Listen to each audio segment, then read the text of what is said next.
Yo, what's up, everybody? Welcome back to another episode of the Brand Risk Podcast. I'm your host, your fellow Arab, along with my co-host, Edwin Quick Select. And today we have on our guest, Ben Gonzales, known for dominating the internet, whether it be Bitcoin, OnlyFans. I mean, you might think it's an OnlyFans of himself because of how sexy he is, but it's not. It's actually a OnlyFans agency where he pimps out multiple models. So ethically does this, all right? Kids are gonna show this to their parents and be like, don't talk to that guy. And many other entrepreneurial startups. 26 years old, you might think he looks 19 or 20, but this man has lived a life of successful businesses, and we have him on here today to teach us about the industry, whether it be about Bitcoin, whether it be about how he made Clash of Clans popular, Something like that. and how he helped bring Dan Bilzerian to the top of social media. Ben, Well, oh, maybe not that part, but welcome. Welcome to the podcast. It's a pleasure to have you here. guys. Pleasure to be here. What's up, man? Good. Ben, you sent us a list of things that you've done, and obviously Edwin has confirmed many of these things beforehand, and we've seen your presence online. I don't know what I'm allowed to talk about out of this list. Yeah, you might. Yeah. I can confirm the ethical pimping part. That's my favorite part. But yeah, let's start with that. Like, what can you take us through what you do exactly? As it stands right now, I have 3 agencies. The ethical pimping one. Hey, take the quotations off, bro. Come on. It's okay, whatever. It's okay, bro. It's okay, man. We're the Brand Risk Podcast. It could be unethical pimping. We don't give a fuck, buddy. Okay, all right. So essentially, the idea. It's like, all right. It is unethical pimping. All right. Here we Talk go. about it. The idea actually came from my ex-girlfriend, and that's a little bit of a story, but So that's how you guys broke up. You were pimping her for what, drugs? No, actually, I learned how to do all of this stuff from her. Okay. I met this. She was pimping girl. you. Basically, yeah. Okay. Introduced by a friend of a friend. She had like 2,000 followers on Instagram. At the time, I was managing celebrity Facebook pages, doing stuff like video monetization, link drops, just like traffic arm stuff. What's link drops? Oh, you're into trafficking as well. Okay, it all makes sense now. Full circle.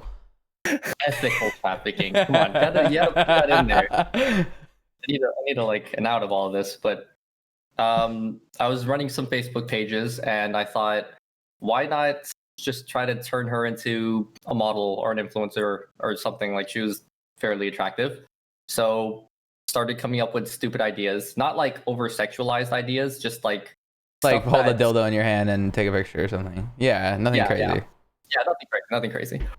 But stuff that was relatable to guys, but not inherently sexual. If that makes sense. Like, she would look good in the videos, and that was already a given. So it didn't make sense to stress that. So I went the humor route, or went the relatable route, or whatever it is. So we started coming up with video ideas and taking pictures and whatnot. And there's groups of people that own like meme accounts or like big Instagram pages, Snapchat pages, things like that.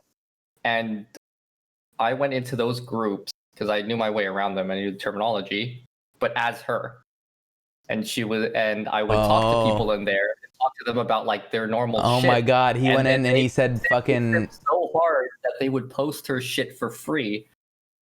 And then listen, before you continue, wait, no. Before you continue, you first. I want to say I did that first. I used to be a girl on RuneScape, and I would say being someone's GF for 200k, and I would take 200k away from people and they think I was a girl. So don't think. I just want you to know that you didn't start this. Okay. Okay. I actually licensed it from Arab. Go ahead, Edwin. Didn't know it. Hey, so what you're telling me is that the way this whole industry you've created, this whole agency, started with you catfishing men as a female for impressions, is what you're telling me. Not fair. Sure. Not fair. Sure.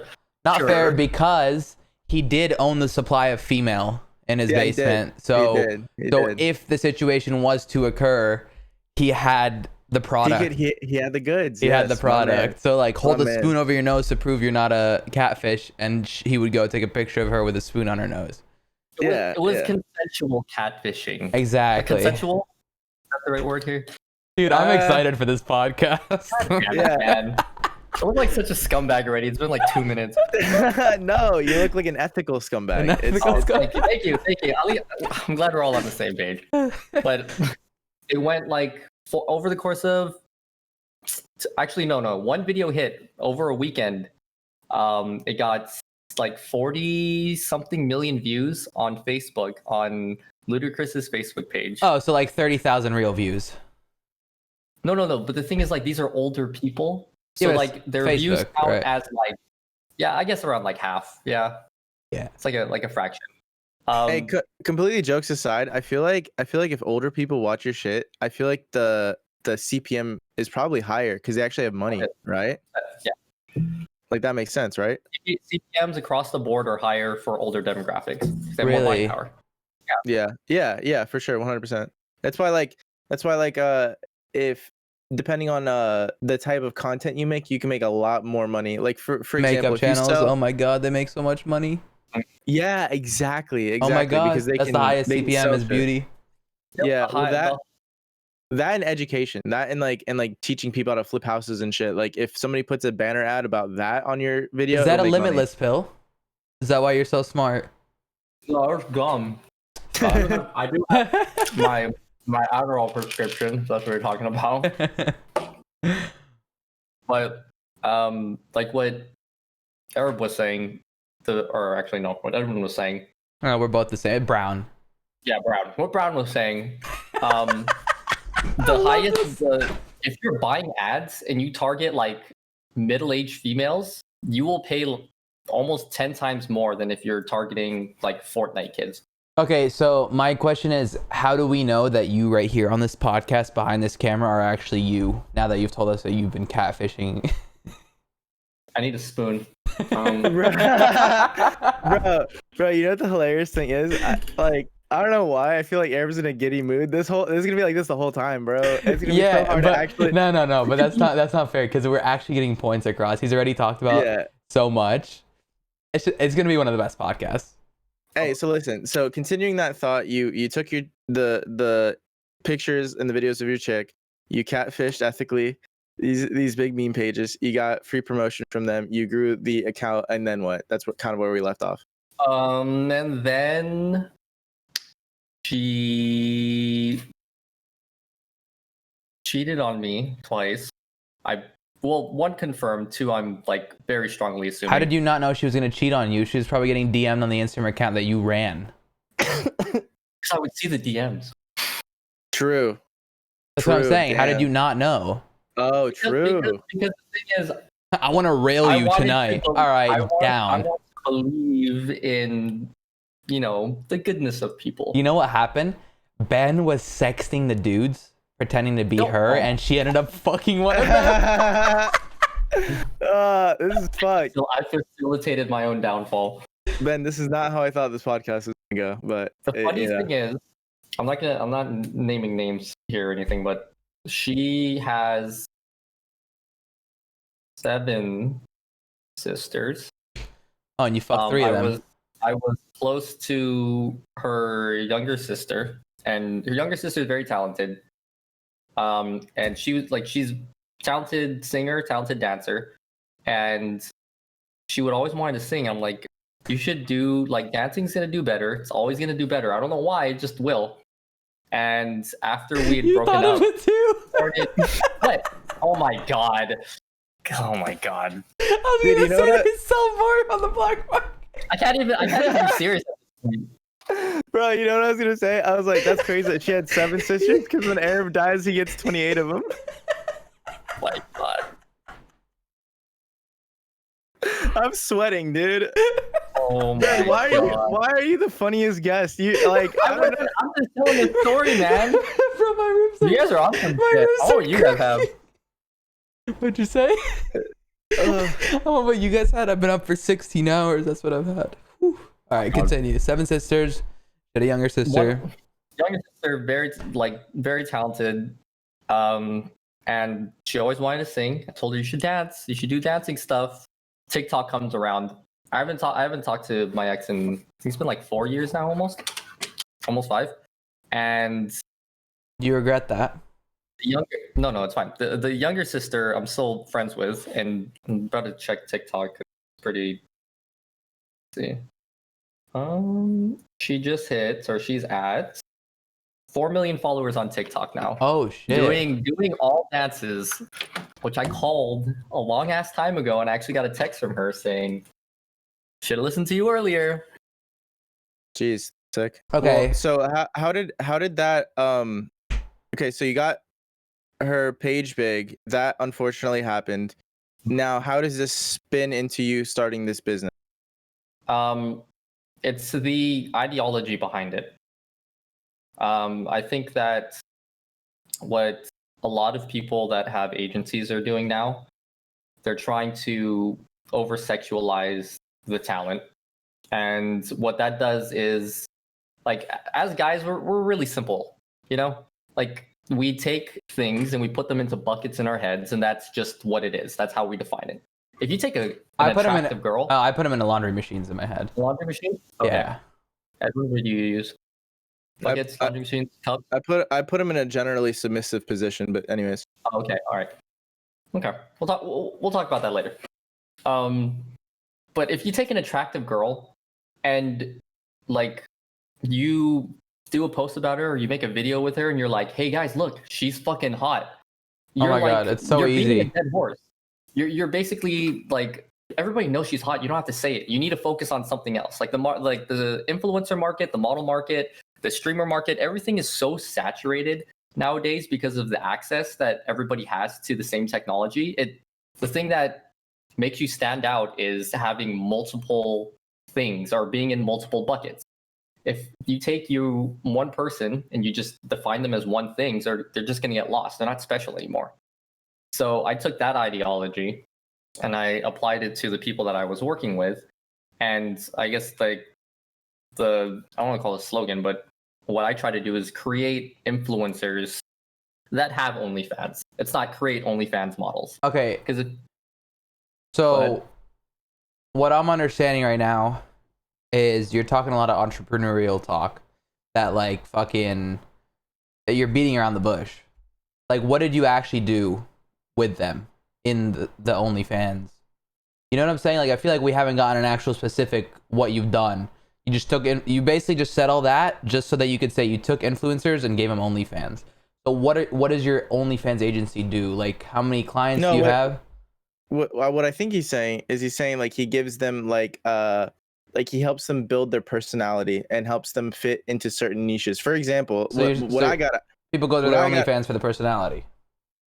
No, but I think when people get sick about, like, everyone just being sexual, you know what I'm saying? For sure. I feel like But that's fair. That's fair. We crack jokes all the time about how everyone's top 1% on OnlyFans. Yeah. Yes, we do that. I can explain that in a sec. Well, originally the question was, how does it segue over? The reason that it started was because I saw a big problem in what a lot of people were doing, and I thought that I could do it better. So I tried it out with a few partners. All agencies break down into different components, but essentially all you need is, like, distribution, talent, and then, like, infrastructure, just like stuff to help manage stuff. And I just positioned everything differently. I made everything more organic. But what are you doing on OnlyFans that isn't like, how is it not sexual? Because, like, let's be honest, people say like, OnlyFans is a site for your fans to support. It's not. It's a porn site. Like, it's not that it's not sexual. It's that in order for it to be actually profitable, people need to be invested in the person. And if you take the talent, or you take a girl, and the only thing that you focus on is the sexual portion of her or her attractiveness, it's very short-lived. It's not a sustainable business model, because the lifetime value of the customers or the people that are subscribing to her or doing whatever it is or paying for her shit they're gonna get bored as soon as somebody they think is hotter comes along, because that's all they have going for them, right? So she takes a picture of her pussy with a smile. Or she does it in a gaming chair. No, listen, actually, Oh. you know what? I feel like I can relate to this. The other day I was scrolling through Instagram and I saw this chick who was in like some crazy neon looking shit, and she like had she was like a pit viper chick, I think. And she had like pit vipers on, but she has like a full size dirt bike, like a fucking like a 250, like a full size dirt bike. And That's one of his clients, bro. He's Dude, like, look. she's ripping it in the desert, bro, and she's doing like some crazy wheelies in the desert, and she's like looks all sick and stuff like that. And I like scrolled through her shit, and I was like, this is cool. I was like, this is like, she is hot, but she's also like, she's within a niche. It's totally You one know of what his I'm saying? clients, bro. Is she blonde? Yeah. There's no fucking way, bro. You know what's crazy? I thought about this. He's like, I is was she like, blonde? You said, yeah, there's no fucking way. It's half. Is she blonde or brunette? Like, what? No, but listen, you know what the crazy thing is? Does she, I thought about this. wait. I think I'm onto something before you continue. Does she have eyes? No, One of his See? clients. It's not as easy as you thought it was. that's always even more impressive because she's out there blind doing dirt bike fucking shit. You know what I'm saying? So is that that's what you're saying you do? You basically do like cool shit with the images that like people are like you fit a niche. So like you said, they're in a gaming chair. So now it's like They have because it's hot when a they have girl a persona. They're yeah not just, yeah they're not, because like, it is hot. Like hard. let's be honest, it's hot when a girl is hot and she's into games too. Like And that's she's relatable, You're kind spread- of. You know what I'm saying? I think the most important thing here is, God, I don't want to like. I know if I start going into this shit, I'm just go gonna into start this shit. monologuing. We're here. Yeah, no, dude. We got honestly, nothing to do. We've been talking way more than we usually do and should. So like, go for it. Okay. We're having Well, a blast, bro. This is a chill Yeah, podcast. this is a good time. This is a good Fucking time. ramble. Yeah. Essentially, it's just disparity in content. That's all. Now, think about why people go to OnlyFans, right? They go there to see To people beat their shit. that they are familiar with, or they think they're familiar Fair with. point. And they Yeah, that's true. They're Fair getting point. access to their lives, right? Or Fair they're getting point. access to the stuff that other people don't have. Oh my god, if access to. somebody I knew Now, got if an they don't- OnlyFans, I'd fucking purchase that shit with a But different the name. thing is, like, if their persona, their only persona on Instagram or whatever the fuck it is, their social media, is being an OnlyFans person, and you go to OnlyFans and they're an OnlyFans person, then like, why is that special? It's not. But if they're on Instagram or whatever it is, and they're like So you a found dirt bike person or So a fucking did like she you likes guns. did you find people with Oh my god, you're saying we're gonna see Caitlyn Bennett's pussy? Bro, you know what's crazy? She'd make a lot of. Oh my god, she would for sure. Yeah, But she would I'm make good. a I don't want lot to see of that it. one. That shit would shoot. So many fucking weird people. Mm-hmm. Like, not weird. Okay, so all right. I rescind that statement. There are a lot of interesting niches out there. Yeah. Yeah. Kinks. Okay, so you take people that already have influences. No, you're saying you create them from the ground up, or you're saying you take OnlyFans people and then show them how to create an influence. So you take find people- underground hotties and go, yo, let's show your pussy, but with guns. Something like that, sure. How do you Hey, sell hey. it? How do you sell it when you go up to? Fucking code. Huh? How do you sell them the idea when you go up to them? Like, Like, what will make them interested? what's the pitch? Yeah, Well, because you're getting people that aren't into this, right? no, that's the thing is, like, I won't work with somebody if I think that the agency or the operation would be detrimental to their personal lives. I've talked to over 300 girls at this point. Oh, okay. I have sex. I've only agreed to my mom. No, you know what? Never mind. I've only agreed to sign a little over a dozen of them, like personally sign. Like, I can do consulting for some other people, but everybody out of that 300, let's just call it, only one person has said no so far. But I've Okay. turned down everybody except for like a dozen or so. I have sex and girls don't reject me. I reject them. Bro, on a crazy note, you're like, you fit the gambit of somebody that would do this, because like, if I was a female, you're not very what's the word? Yeah, you're not threatening. You know what Yeah, I'm saying? you're not at all. You're a good looking dude and you're not threatening. And I feel like that's like, Mhm. you know what I'm saying? Like that fits the gambit of what you do like so perfectly. Because if somebody didn't look like you, they looked like, you know, like a fucking typical dude, like, you know, chicks definitely fucking say no. The fact that you're 300 and like you're 299 and 1 is fucking great, dude. That's a great fucking KD. Good for you. Yeah. I only take shots and all hit. Yo, so to segue a bit out of this, because most of our listeners are probably not going to start their own OnlyFans agency. I mean, and if you do, fucking hit me up, boys. I was telling Arab that the way we met, chat fellas, and we're listening, is that Hantao, he's been on the podcast before. We have an investors chat on Twitter, and it's basically I don't know if I'm allowed to say that. Anyways, he's like real anal about it. He like doesn't want people to join. Anyways, my point is None we of met you are through getting that. in. Do not DM Edwin and say, "Get me into that chat." You're not getting in. You're not getting in. This You're is not all getting the advice you're gonna get on Bitcoin here. in. The funny thing is, just because he said that, they're message. Yeah, if Just you 'cause he want to said get that. in, message quick on Twitter. Anyways, so we met through that investment chat, and me and Ben hit it off because we just like, dude, you know what it was? I was just telling Arab that it was the Balenciaga hoodie joke, wasn't it? That was when I feel like that's when we became friends. In my head, bro, this motherfucker. We were talking about the stimulus check and how it was only $600, and he goes, "Bro, that's not even one Balenciaga hoodie." And I just started dying, bro. I'm looking at my phone. I'm like, this piece of shit. And then we were talking about how the stimulus might go up to 2,000, and then I replied back, I'm like 2,000. I'm like, Ben, that's 2 Balenciaga hoodies, bro. Yeah, and then I think Balenciaga hoodies are like Bitcoin. Like you have to it's just fractional. you Yeah, have to cut it up. yeah. And then I think that's when I was telling Arab that that's when we started talking, and you were like, yeah, everything in my life, I relate to how many Balenciaga hoodies it would be.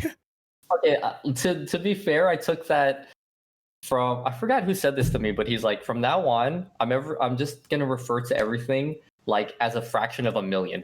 So if someone asks me how much money I make, and if I make 50 grand a year, I'm gonna say 0.005 million or some shit. Yeah.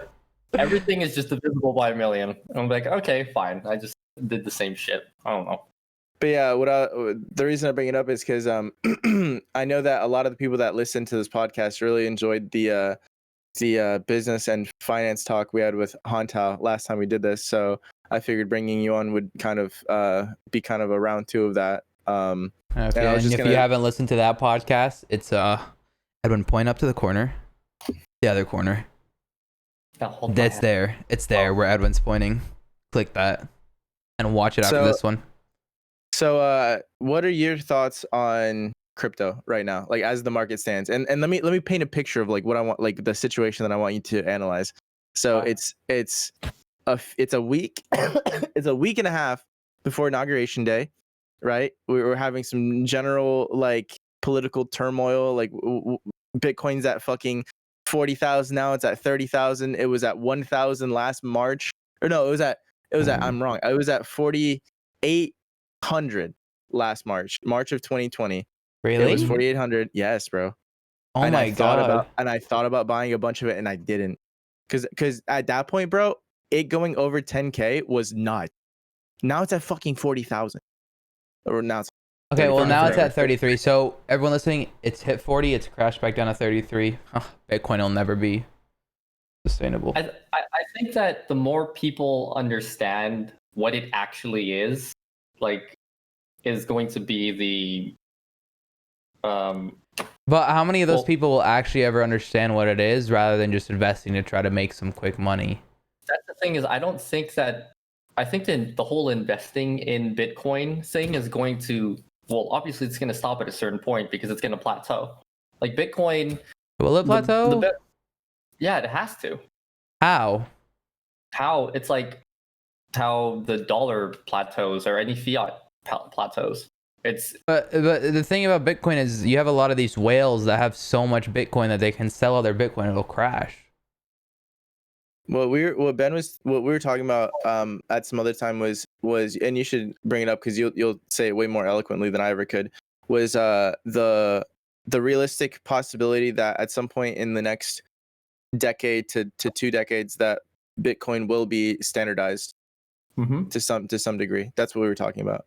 And real quick, on a note that we haven't talked about and that I just mentioned today to some homies, did you know that like people in foreign countries use Bitcoin, even fractional Bitcoin, to like do things because their currency isn't strong enough or reliable enough for them to even want to and like to use it or whatever. So that's like the real strength of Bitcoin. Bitcoin gives economies that don't have an economy an economy. You know what I'm saying? So anyways, continue, Ben. It gives them some structure, some stability, even though it's so fucking volatile. It's better than whatever their fiat is. But what I think, if I could say anything about like the whole Bitcoin thing, is think of the US dollar, right? If I give Arab $1, Really? the reason you would do that? that I would send me your number. I'll Apple Pay. If I give you $1, the only reason that you can go spend that at the store, even though it exchanged hands, is because the government says that it has value, right? And that person can trade that for something else. Now, way back when, the dollar was backed by gold that was in the Federal Reserve. Now it's been so diluted since we keep printing more of this shit that doesn't apply anymore. But it used to be a finite supply. That's what gave it its value, right? It was like a 1-to-1 ratio almost. Bitcoin is essentially the same thing as the gold that was in the Federal Reserve. There's a finite amount of it, and what it is a public ledger. It's essentially a computer file or program that is saying, this is 1 Bitcoin. I sent this Bitcoin to Edwin, and when I did that, a bunch of other people who are on the same network, since like everything's connected, have to take account of that transaction, and that is what gives it. That's what verifies that I gave it to you. Now you have that value, and I don't have that value. It's just like transferring over value, and then other people are confirming that it actually happened, and then that process keeps going and going and going and going and going, and then all of those transactions within that ledger, that's like the blockchain. That's essentially what all of Bitcoin is built on. That's why it's called a P2P, right? A person to person, Peer-to-peer. Yeah, peer to peer. Yeah. Everybody's a person, Edwin. He has no peers. Damn. Dude, one time I jumped off a pier and I fucking hit the bottom. Sucked. All right. The reason that I think Bitcoin is great is think about the market cap of gold in the US, that the dollar used to be based on, like 12 trillion, right? Something like that. Bitcoin's market cap when it was at 40,000 was like 700 billion. But since it's not tied to one country, it's used worldwide. The market cap, like the headroom above, like the gold or whatever, it's so much higher than one country using it. I'm like fumbling all over my words. What do you mean? What I'm trying to say is there's a lot more room to grow for Bitcoin than there is for any type of fiat, because it's used by the whole world. So it's using all the other currencies of the world. So if one is fucking up, it's still backed by the other ones, essentially, right? Is that what you're saying? I think the best way to put it is, imagine everybody used the US dollar. Right. And the US dollar was backed by a 1-to-1 ratio by the amount of gold that we have. Right. In the Federal Reserve. If everybody started using it, then it would be worth so much more money, or the gold would be worth so much more money, because there's only so much of it to go around. So you could trade that, whatever currency or that gold for more shit. You could trade it for 30 Balenciaga hoodies because it has more value, because more people are using it, and there's like a scarcity factor there. Yeah, what he's saying is because there is a finite amount of Bitcoin, which that's something that people don't understand. Someday the last Bitcoin will be mined. You know what I'm saying? That's it. I think. Well, once the last Bitcoin's mined, doesn't the blockchain stop? No. Because isn't it powered by people mining Bitcoin? Isn't that what gives it the power to send these transactions, etc.? So once the final Bitcoin is mined, where's that CPU power come from to be able to record these? It's people using it. That's just the ledger. Yeah, but isn't That's the confirmations. that all the No, peer to peer He's, like? he's saying what he's saying is imagine Bitcoin as a whole, every single Bitcoin that ever exists is like a big fucking piece of gold. Right. And when you get a fractional part of the Bitcoin, you're getting a small piece of that gold. Right. So like you have one small piece of gold that is worth a lot of money that you can get more shit for. And he's saying that because everyone in the world uses this currency, you don't need a lot of it to have it be worth a lot. Is what is what you're saying? There's only Correct? so much to go around, exactly. Yeah, And I think the it's best way finite. to explain like the Right, I get- appreciation value and the scarcity is like take Jordans for example. I'm sure a lot of people that are listening to this understand shoes. They only make so many shoes, right? As time goes on, say you have some like off-white ones or something, the value of it goes up because there's only so many of them. And the more that more people want them, the more people use them, and Okay. the more it's worth. So I totally get what you're saying, and it's a great. You explained it very good. But my question is, once that last Bitcoin is mined, because isn't currently the way that like the checks and balances of Bitcoin is that all these people are seeing it, right? There's eyewitnesses. I forgot what the word is called for it. You know, if you got the word of like the people you said, you know, people. Like I sense, huh? Like the people The people watching. So you send something to Edwin. There's a bunch of us that witnessed it, and that's why it works. correct. But isn't that people who are mining Bitcoin at the time? Like their computers are writing down. They're using their CPU power basically to write on that ledger, correct? I think the problem is you are. I think. Well, there's a difference between. There's a different process between actual mining of coins and transactions. And the ledger, Right. Yeah. But it's all ran through people's computers, correct? Yes, but like if I The have servers are separate though. yeah, if I have a wallet, I used to be I'm really sending into it, and I forgot all the specific details, so that's why I'm trying to figure out. Like what I could like compare it to is like the mining of gold is completely a completely separate action than the bartering for a piece of gold. Right, you know right. what I'm saying? Right. Yeah. When do you think that that's just gonna happen, bro? Like when do you think the last Bitcoin is gonna be mined? I don't entirely know. Well, it I gets think harder things and are harder every accelerating. time, right? Yeah. Exactly, because like since Bitcoin was made over a decade ago, right? Or like the idea was made over a decade ago. Like think about how much we've progressed as far as like technology goes. That's why like Bitcoin itself is a very, very slow process. All of the newer altcoins, like if you want to send money somewhere, it takes 5 seconds to send Ripple or XRP, or it takes like under 20 seconds to send Stellar Lumens, right? If you want to send Bitcoin somewhere, it takes like fucking 30 minutes because it's still on a legacy system. I forgot where I was going with that, but yeah. God, Ripple made me like 15 grand back in the day, and then I think lost it all. I honestly think Ripple is gonna skyrocket. I Yeah, lost it. that's what he was telling me. He was telling me that when is the thing gonna happen again? When is the lawsuit gonna be over or whatever? Well, that's up to them, but I know that like Ripple's getting delisted from Binance tomorrow and from Coinbase. Wait, you're saying it's gonna skyrocket? I think it's gonna skyrocket. I think it's gonna dip right now, but not in a while. It'll dip a little bit, but if you hold on to it, I think it's gonna skyrocket. The reason being is we saw that huge spike with Bitcoin and literally every single coin that was on. Yeah, all of the alts, we saw that spike like 3 or 4 days ago, right? XRP didn't move, or Ripple didn't really move. So when the lawsuit clears, this is just my theory, but when the lawsuit clears, it's going to try to make up for all of that lost ground that it could have gone up in value. It's going to try to catch up to everything. Right now, it's like more or less being suppressed because of the SEC thing, which I think is complete bullshit. Now, it's so interesting because it is like the most reliable fucking like volatile currency right now. Like literally, like Bitcoin will go up by fucking 10,000 and Ripple will stay within the like 3 cents. You know what I'm saying? Well, it's like nobody here at least is trading it as much as they were before. But you used to follow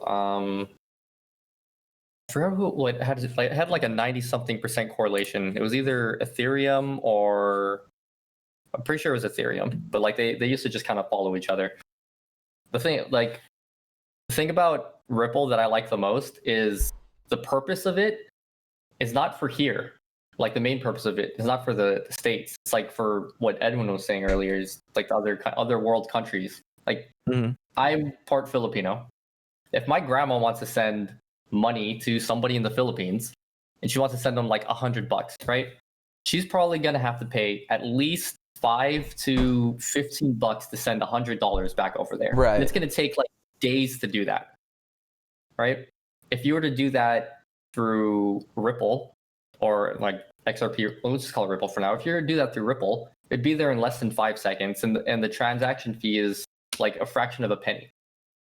That the market for money moving overseas, or like just people sending money back home, is like 600. It's like 600 million a year, I think, just in the United States, or just people sending back money back home. Like think about all the other countries or all the other implications of faster and cheaper money transfers. Bro, Like Western Union, bro. I remember my parents would send They like take our so much relatives. money. Yeah, they do. But that's just our parents, you know? Like our generation, like now when we get older, if we want to send money anywhere, it's definitely gonna be through something like Ripple. Yeah. You know, once all that shit's like figured out or whatever. I mean, like, you know, you're like, oh, I'll send it through PayPal, but like he's right, they will not get it for a while. And if their PayPal isn't set up properly, it will take a very long time. it goes on hold. They're like, there's all these fees and shit. You have to call people. Like it's a big headache. There needs to be like one streamlined system to do that. And I think one big market that I like don't really have any stake in is letting people, or the adoption of the older generation using cryptocurrency or like new age currencies. So a few decades, basically, once they die off. Oh, well, then we'll be fine at that. Okay, kill them. We'll be the ones. I think it's interesting that different cryptocurrencies have different solutions for different problems. You know what I'm saying? But they don't. They do. They don't do. though. That's just the like selling point. Like, No, I came Ripple- up with this weed cryptocurrency for weed. No, Please, not bro. those, not those. I'm talking about like the top. I'm talking about like the top 5. Like Ripple goes fast. Bitcoin is like worth a lot and can make you money. You know, finite, exactly. So it's like, I mean, those are the only 2 immediate examples I can think of. You know, other than that, like Ethereum is essentially programmable money. They're smart contracts. So like, say you were to, think of it as buying a Snickers bar at a 7-Eleven versus buying a Snickers bar at a vending machine. If you go to 7-Eleven, you have to go there, you give the guy the thing, he scans it, tells you how much it is, put your card in, or you give him whatever money you have, and then he gives it to you. That person is like unnecessary at this point. The vending machine, however, is you put the dollar in, because it has the dollar, it knows it has a dollar, it gives you what you want. But there was nobody having to watch it. What is Ethereum giving you?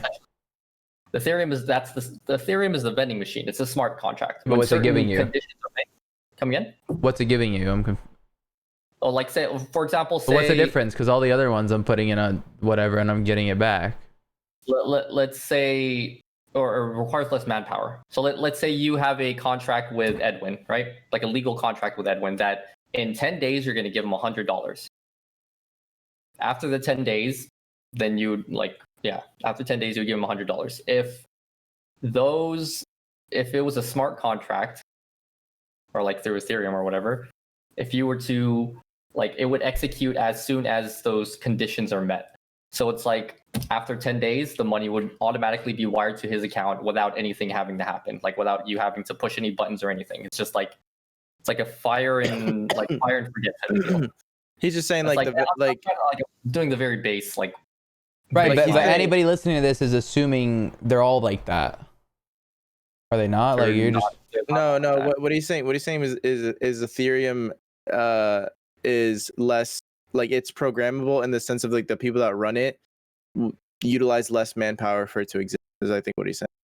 Exactly. Like for it to do like shit, because like he's saying, like, you know, you go to 7-Eleven, which was racist, by the way, because he's not Indian. Okay. He's not Indian. No, but our people still do run 7-Eleven. Do the Pajit thing. Just give him a little Pajit. Just Slurpee. Say it, Slurpee. What do you want me to say? Like, you want me to talk like this? Can you Okay, say it, please? so what I own a gas station, 7-Eleven. Hey, Okay. Hey, say something. Say something about how you think Ethereum's a fucking dog shit because it's trying to take your job. It's so stupid that I tried to sell a Snickers bar and this fucking Ethereum is selling my Snickers bar better than me. What do I do? You're so good at that. It's so good. It's not even racist. Right. Oh, don't worry. You're allowed to be racist on here. That's why we do it on YouTube. Yeah, it's called the brand risk for a reason. Yeah. YouTube. You can be racist on YouTube? Oh, yeah, 2man's on there. Yeah, you know. For sure. Was he racist? That was good. The first time I met him in person, I think he did like an Asian accent. I was just like, all right, cool. I can roll with this. But so I think a question that we're definitely. Stop because everyone, okay. I can assure you, because I've read a lot about Bitcoin and Ethereum, and I used to be really into it. I used to fucking sit there and scroll my portfolio every 5 seconds while fucking day trading. Like I've gone through it. The people listening that don't know anything are just as confused right now. Okay. What do you mean? So you're basically just saying it uses less computing power. It's faster. These fucking smart contracts and it does things and it's programmable. What are you programming? You're programming it to execute certain things, and I know that's very broad. That's very broad. Like you're talking entrepreneurial talk right now. Like hashtag grind, hashtag no sleep, hashtag Balenciaga. Then I'll get like layman's Bitcoin. Invest now. Go. You're a piece of shit. You know that? You're gonna buy my course. You're gonna be a fucking millionaire. Mike Chang here. Welcome to Six Pack Shortcuts. You see this? You see this fucking Mercedes? You're gonna have money. Buy my fucking course. Okay, so Bitcoin, digital gold. The reason that it's valuable is because there's a finite amount of it, and as more people use it, it's going to be worth more. I think that the future of finance is going to be decentralized, or it's going to be like a worldwide currency rather than it being governed by whatever government you're governed by. I think it's better than that way. I think it's more efficient. I think it's better if we do things peer to peer. That's why I like Uber's great, or fucking whatever. What else is there? DoorDash. Ethereum is more versatile. The idea of a smart contract is that the money can do or take a certain action once certain conditions are met. And those are both variables. The action is a variable and the conditions are a variable. For example, if I send $10 to Edwin, I will get back nudes. He doesn't have to do anything to do that. He doesn't. I'll take 30. He doesn't have to do anything for that to happen. That is the smart contract, that it's programmed that as soon as that transaction happens. What is, like, you're doing that transaction through Ethereum? What do you mean? Like why can't I be like, I'm sending 10 Bitcoin to Edwin for nudes? Listen. So there's these things like in day trading, like stock market shit, where I can do like if it's pre-market, if it's not 9:30 or whatever, when the market's open, I can do, you can do a limit order, which is you can buy when it hits a certain price. No. I'm gonna buy 200 of this share as long as it does not exceed this price. Right. That is you programming that situation, right? So what he's saying is with Ethereum, you could be like, I'm gonna put $100 in this pot right here.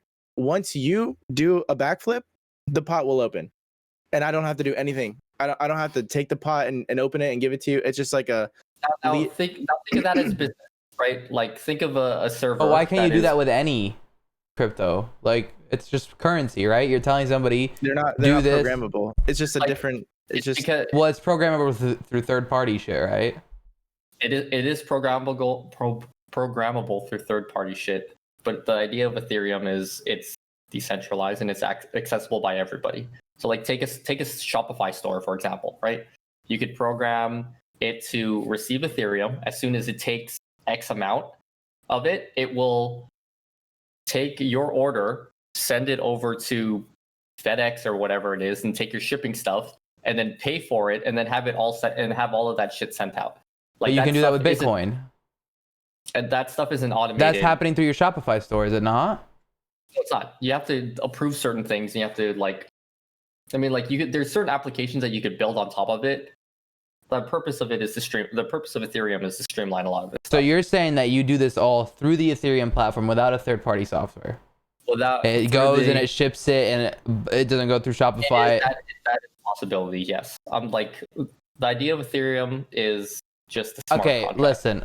What I'm getting out of this is you can do this with any third-party software, and people are investing in this just to make a quick buck. Obviously, it's decentralized currency, etc. But I feel like that's something people just say to fucking bullshit and give a reason for people to invest. That's my thoughts. We don't have to stick on this topic. But all I'm saying is that you basically just said, oh, with Ethereum, you can go purchase something from Shopify and it'll ship out and get to the person. And it's like, I can do that with a US dollar. I can do that with Apple Pay. I can do that with... But look, listen. Launched in July of 2015, Ethereum is the largest and most well-established open-ended decentralized software platform.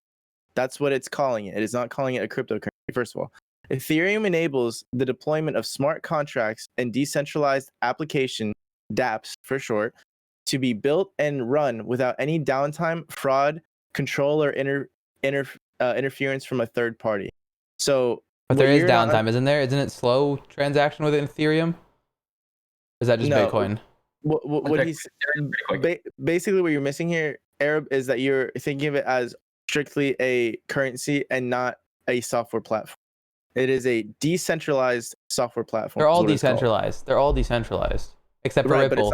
But it's not a software platform. They're like, some of them are just currencies that are only worth what people are willing to pay. So when you code shit for Ethereum, what are you coding it in? I'm sure the fucking software. Let me see. It says. I think so. The thing is, it says that it enables smart contracts to be implemented through these things called dApps, which we don't understand. So now I would have to figure out what a fucking dApp is. That's the thing that you fucking... Oh my god, here we go. Yeah. No, Arab. It's when you go like this, you're giving each other dApps. Anyways, I think we really went down an Ethereum tangent here that we didn't really have to, but it's okay. I mean, it's a podcast. That's the whole point, right? I will throw a disclaimer out there. I like crypto. I do too. I used to be really into it. I like crypto because of the volatility of it. I don't want to put myself out there as like a quote unquote crypto expert. I've done a decent amount of research into it, but it's not like right. Of course. And I'm just challenging ideas. Like, don't think, you know what I'm saying? I fuck with crypto too.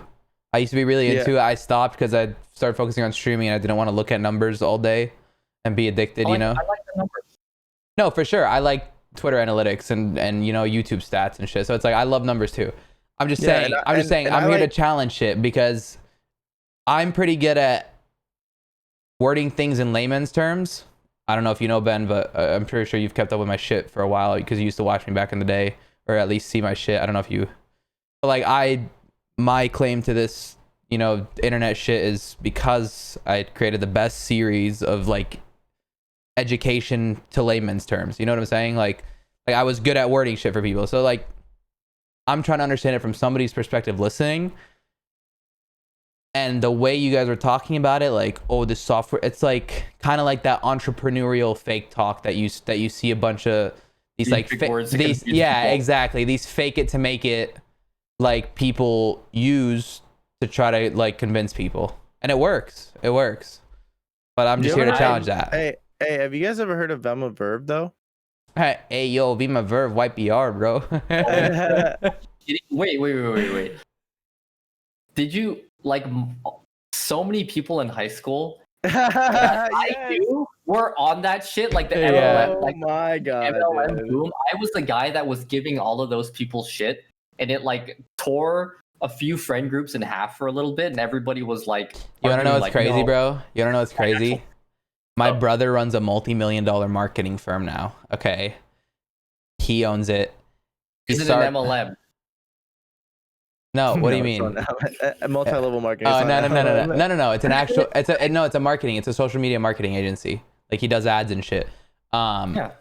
But his whole team that he's built was the team that was with him in that. But the good, like the really smart ones out of it. So like he picked the one. So basically, they went in, they learned how to fucking sell shit, and then they got out. Right? Like they get out. My brother ended up making money in Vima Verve when he was in there. But like what it taught him was like selling shit. No, he never got the Beamer. They got sued before he could. But basically like the few people that were actually creative and like smart at business, like he took them and now they work with him in his fucking company and like they do shit really well. So it's crazy because like so many people were in there and like fucking we were watching a video yesterday. That's why Edwin brought it up. We were watching a Vima Verve parody, bro. Hey, bro, please. I can't tell you how many parties that people in high school threw, and then you'd show up to the party and everybody's like fucking sitting down. They're like, we got this great opportunity for you. Yo, I'm just like, fuck, man. Let me tell you a story about how Vima Verve changed my life. One day I was sitting on the couch smoking pot with my dad, and I was like, fuck, dude, like time's going by. I gotta change. And my friend hit me up and he's like, dude, I got the opportunity of a lifetime. Let me change your life, bro. $500 BMW. Buy this case of energy drinks. Bro, you know what cracks me up, bro? And you guys will remember this. Do you guys remember they're like, you're not salesmen, you're sharesmen. You're sharing them with your people. Use that term, sharesman? Yeah, bro. They said you're not selling these drinks to people. You're sharing them and sharing a business opportunity as well. And you're own part of this is your company. You're self-employed. Ugh. Yeah, I wonder if there is one of those like right now for younger kids. Like they gotta be, right? Herbalife. Is that what it is? I don't know. I don't. They pop up all the time. The business model is like stupid fucking old. It's just like getting creative with it.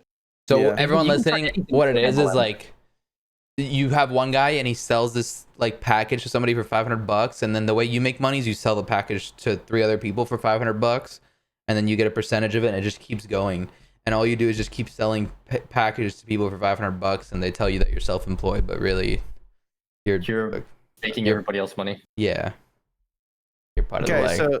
So the way it works here is you see, this is you guys right here. You see, this is you guys, and then you guys got to tell 2 people about your product, and you sell them on the product, and then you gotta make sure that they also tell 2 people as well.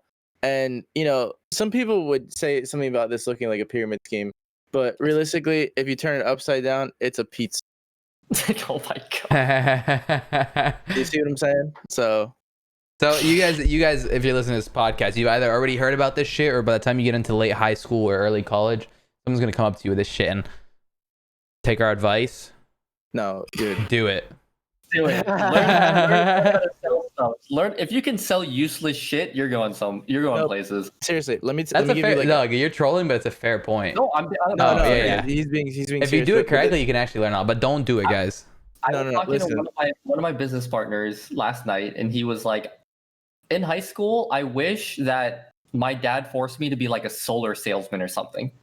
And I'm like, why? And he was like, what is harder to sell than to go to somebody's house and to convince them to spend a shitload of money to change their home that will eventually make them eventually make their bills lower? Like, it's fucking impossible. You're right. I'm like, then why would you want to do that? And he's like, well, it would give me a lot more experience. I'm like, for sure. Oh my god. Yo, addressing the people listening to this right now, seriously, like, look me in the eyes. Don't fucking do Herbalife. If you're on Spotify, listen to him in the ears. Yeah, listen to me in the ears. don't do fucking Herbalife, bro. Really don't. Like, for real, don't. Dude. Okay, so. Oh wait. I thought you were talking about the Herbalife. No. Do that shit. Do that shit. Nah, dude. Listen, when I was in high school, there was hella people that got into Herbalife, bro. So many people that got into Herbalife, bro. And now they're all pregnant at 25. Yes, dude. Yes, they're all pregnant at 25, and they love fucking what's that shit? Their cousins? Yeah. No, they love fucking monogram shit for some reason. They love monogram, the color teal. Oh my god, and fucking monogram? Patagonia? No. Yeah, Arab. Yeah, no monogram. They like the monogram shit, bro. They're like they'll have like a cup with the letter that like the first letter of their name, but it's like all like fancy and shit for no Yeah. fucking reason, and they're pregnant at 25. Anyways, my point is, don't do fucking He's going to Herbalife, get his bro. mug, bro. No, I'm just like I pick my coffee maker and I'm like, I'm sure I have a mug with a B on it. I don't know if it's fancy though. I No, think it's normal. it's No, like monogram is it's like different, bro. sorority shit. You would Yeah, know. like- You would know. yeah. But yeah, don't do fucking Herbalife, man. All right, outside of Bitcoin, Ben, what do you do? What are other? How did you get here? Like, take us how you started. When did you start doing entrepreneurial #grind shit? You know? I was in high school. Okay. Um, Who broke your heart? Who sent you down this spiral? Is that a purity ring? We'll talk about that later. This? Yeah, I was just kidding. You guys who broke your heart? I was like, is that a purity ring? It started in high school, and it started with my parents. Okay. My dad is Asian parents, super strict. kind of like mostly Asian, but very whitewashed. Okay, so they're not super strict about school and like. Not strict about What school, are you? but they had What Asian are you? they had extremely high standards. Say he's Filipino. What Asian are you? Filipino? Oh, no. Filipino, Chinese, and then there's Spanish and Italian. Oh, okay. My dad worked for banks. He's like an SVP at. Oh, he was part of Union. FaZe. Yes. Oh. he actually Tim. I was kidding. He works for a big bank, and his job is something called risk management. Oh my God! Like a program called Six Sigma, Lean Six Sigma. He was a guy that certified other people to teach it. Wait, so is risk management like where they look at loans and they see if, like for banks and shit, where they look at loans and see if it's worth giving this person a loan and shit? Stuff like that. And he was in, like, from what I understood, his job was to go in, look at the whole process and like the infrastructure, figure out the people that were unnecessary and make it like efficient, essentially. Okay. And then fire those people. Okay. My mom was. Oh my God, your dad's a piece of shit. Mm-hmm. He gets paid to fire people. Yeah, exactly. He gets paid to tell people that they're not necessary anymore. My mom. So your dad's Ethereum. Yes, my dad is Ethereum. Ethereum is replacing my dad. Don't tell him. He doesn't know yet. My mom was the lead editor at the LA Times for the classified, so she would just she was in charge of the ads, essentially, like people selling shit, and she would sell ads to other people to sell ads in the like a pyramid scheme. Exactly. Yeah. Okay. A pizza scheme. My mom always told me that people say that money makes the world go round, but nothing moves without people. If you understand the people and you understand what they want, and that's the real power. Bro, like, I okay, love that. fine. I love that because the quote I always say is the world doesn't owe you shit. Like the world doesn't care about your circumstances. Stop thinking it owes you shit. And like that's a great add-on to it. Like you just got to figure out what people want. It doesn't matter. Like people are like, how come entertainers make more than doctors? It's what people want. Exactly. It's just demand. It's supply and demand. Yeah. And at the end of the day, like say you're a salesman, you're not selling a product. You're selling yourself. You're selling yourself to that person. If they like you, I'll buy it. Yeah, they'll buy it. It doesn't matter what the fuck it is. Like, yeah. But I started out in high school with that ideology, with that mentality. I grew up in downtown LA. Fashion district is down there. I was always skating around and like seeing all the fucking clothes that they would put out on display. And it was around Christmas time. I think it was like I was a sophomore. So yeah, I was a sophomore. 10 years ago. And I saw some ugly Christmas sweaters, and they were like $4 or $5 each. And I'm like, I saw these at the store, and they were like $20. I know a bunch of people that would like these. So I told my mom, and I took the money that I had saved up, and I bought like a few boxes of them. And then I created a Tumblr page that I took pictures of the sweaters on, and I put it on there. And I told my friends at my school to look at what I had on there, and they were buying them. And then I would just bring them to school, and they'd give me the money for it. That's And sick. that was the first time that I actually understood what arbitrage was. Like buying something for cheaper and then selling it for more. That's not what we call it nowadays. Drop shipping. Exactly. When you said arbitrage, I was like, oh my god, whoa. Is he working with Russia? Oh. Yeah. That's where it started, and then from there, like my main interest was understanding why people did shit. Like I remember sitting in church one time, and I was thinking, if I were to walk a mile this way and I were going to walk a mile that way, it would take me the same amount of energy, right? Somebody told me that they were giving away free Balenciaga hoodies a mile that way, but they're telling me that, or they also told me that my family is sleeping and the house is burning down and it's a mile this way. 100 times out of 100, I would go this way. Oh. And I'm like, why? Like, I why would have picked the Balenciagas. I'm going towards the burning house, by the way, not the hoodies.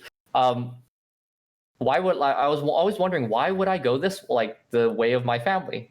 And I broke down to wants and needs. Like, people have different, like, needs in their life. We have biological needs as human beings. It was very unrefined concept back then, but I broke it down into, I think it was like 5 different things.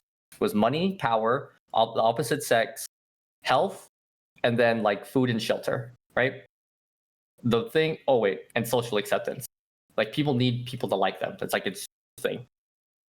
Towards the end of high school stuff,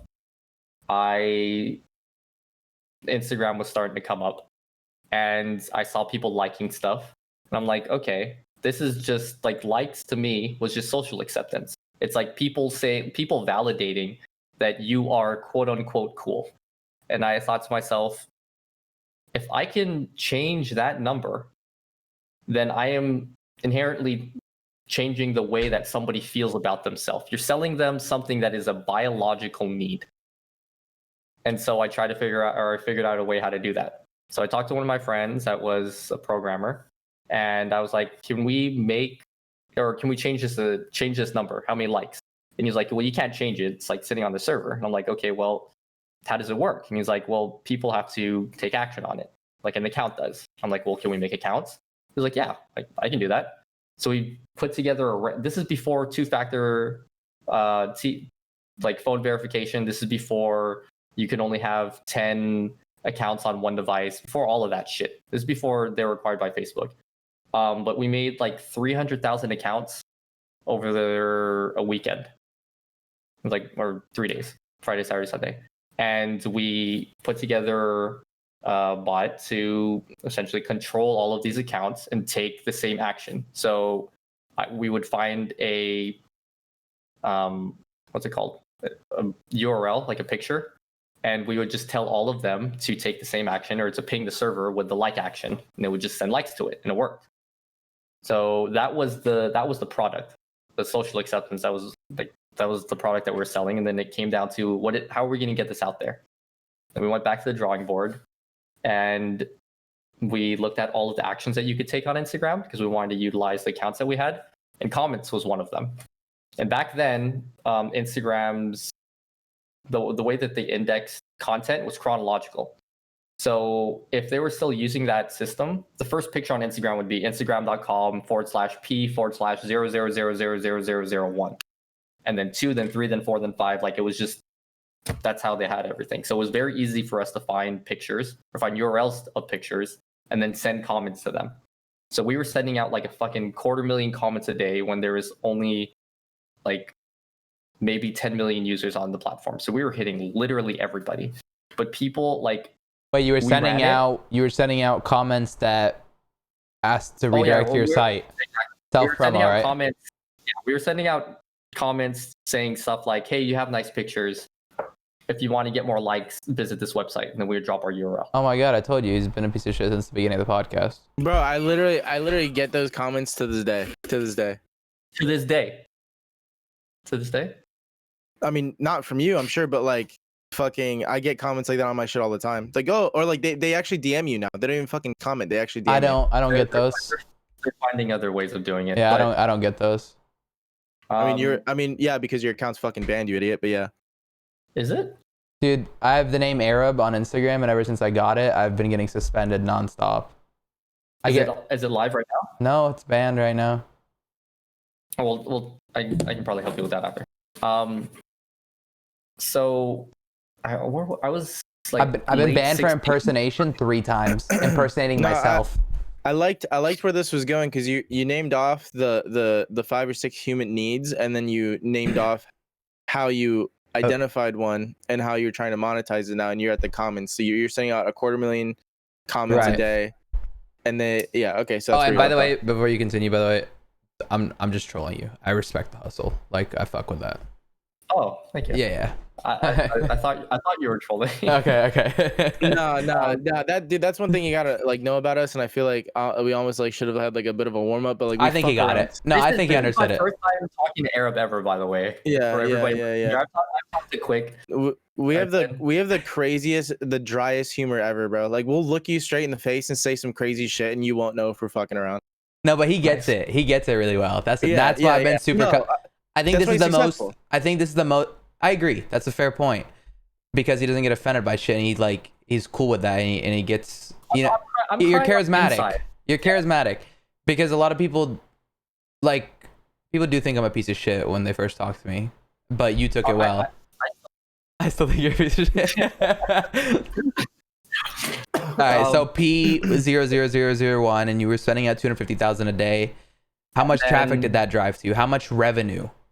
We were doing. At what age is this? Also, This is like 16, 17. so this is Mind right you- after you did your first your sweater, your ugly sweater.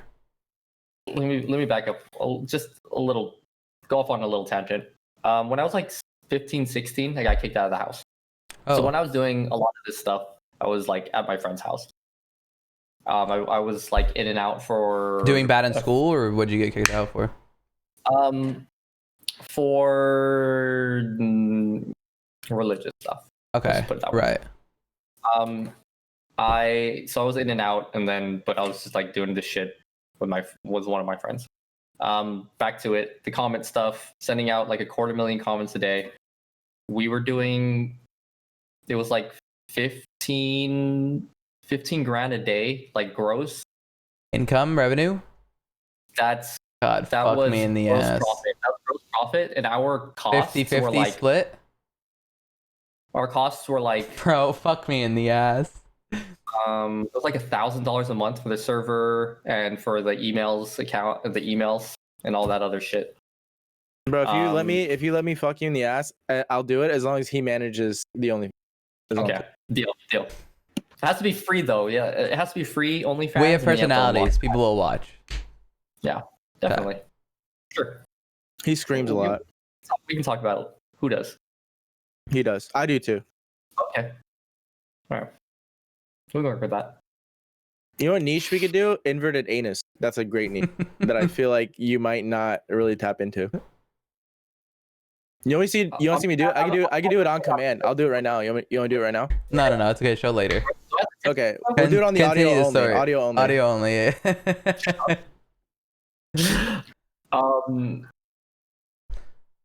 Okay, you were doing 15K a day gross profit. Yes. I wasn't living at home, and then I was just like doing a lot of dumb fuck shit. I was like cars, traveling. I was like going to Disneyland all the time. I don't know why that was the thing for me. I was going to Disneyland all the time, like fucking throwing It's money the off turkey roller coasters. legs. They sell the big turkey legs. That's what it 100% was. Turkey legs. It's the Dole Whip. It's the Dole shit, and then it's the fucking ginormous pickles. Don't ask me why I like them.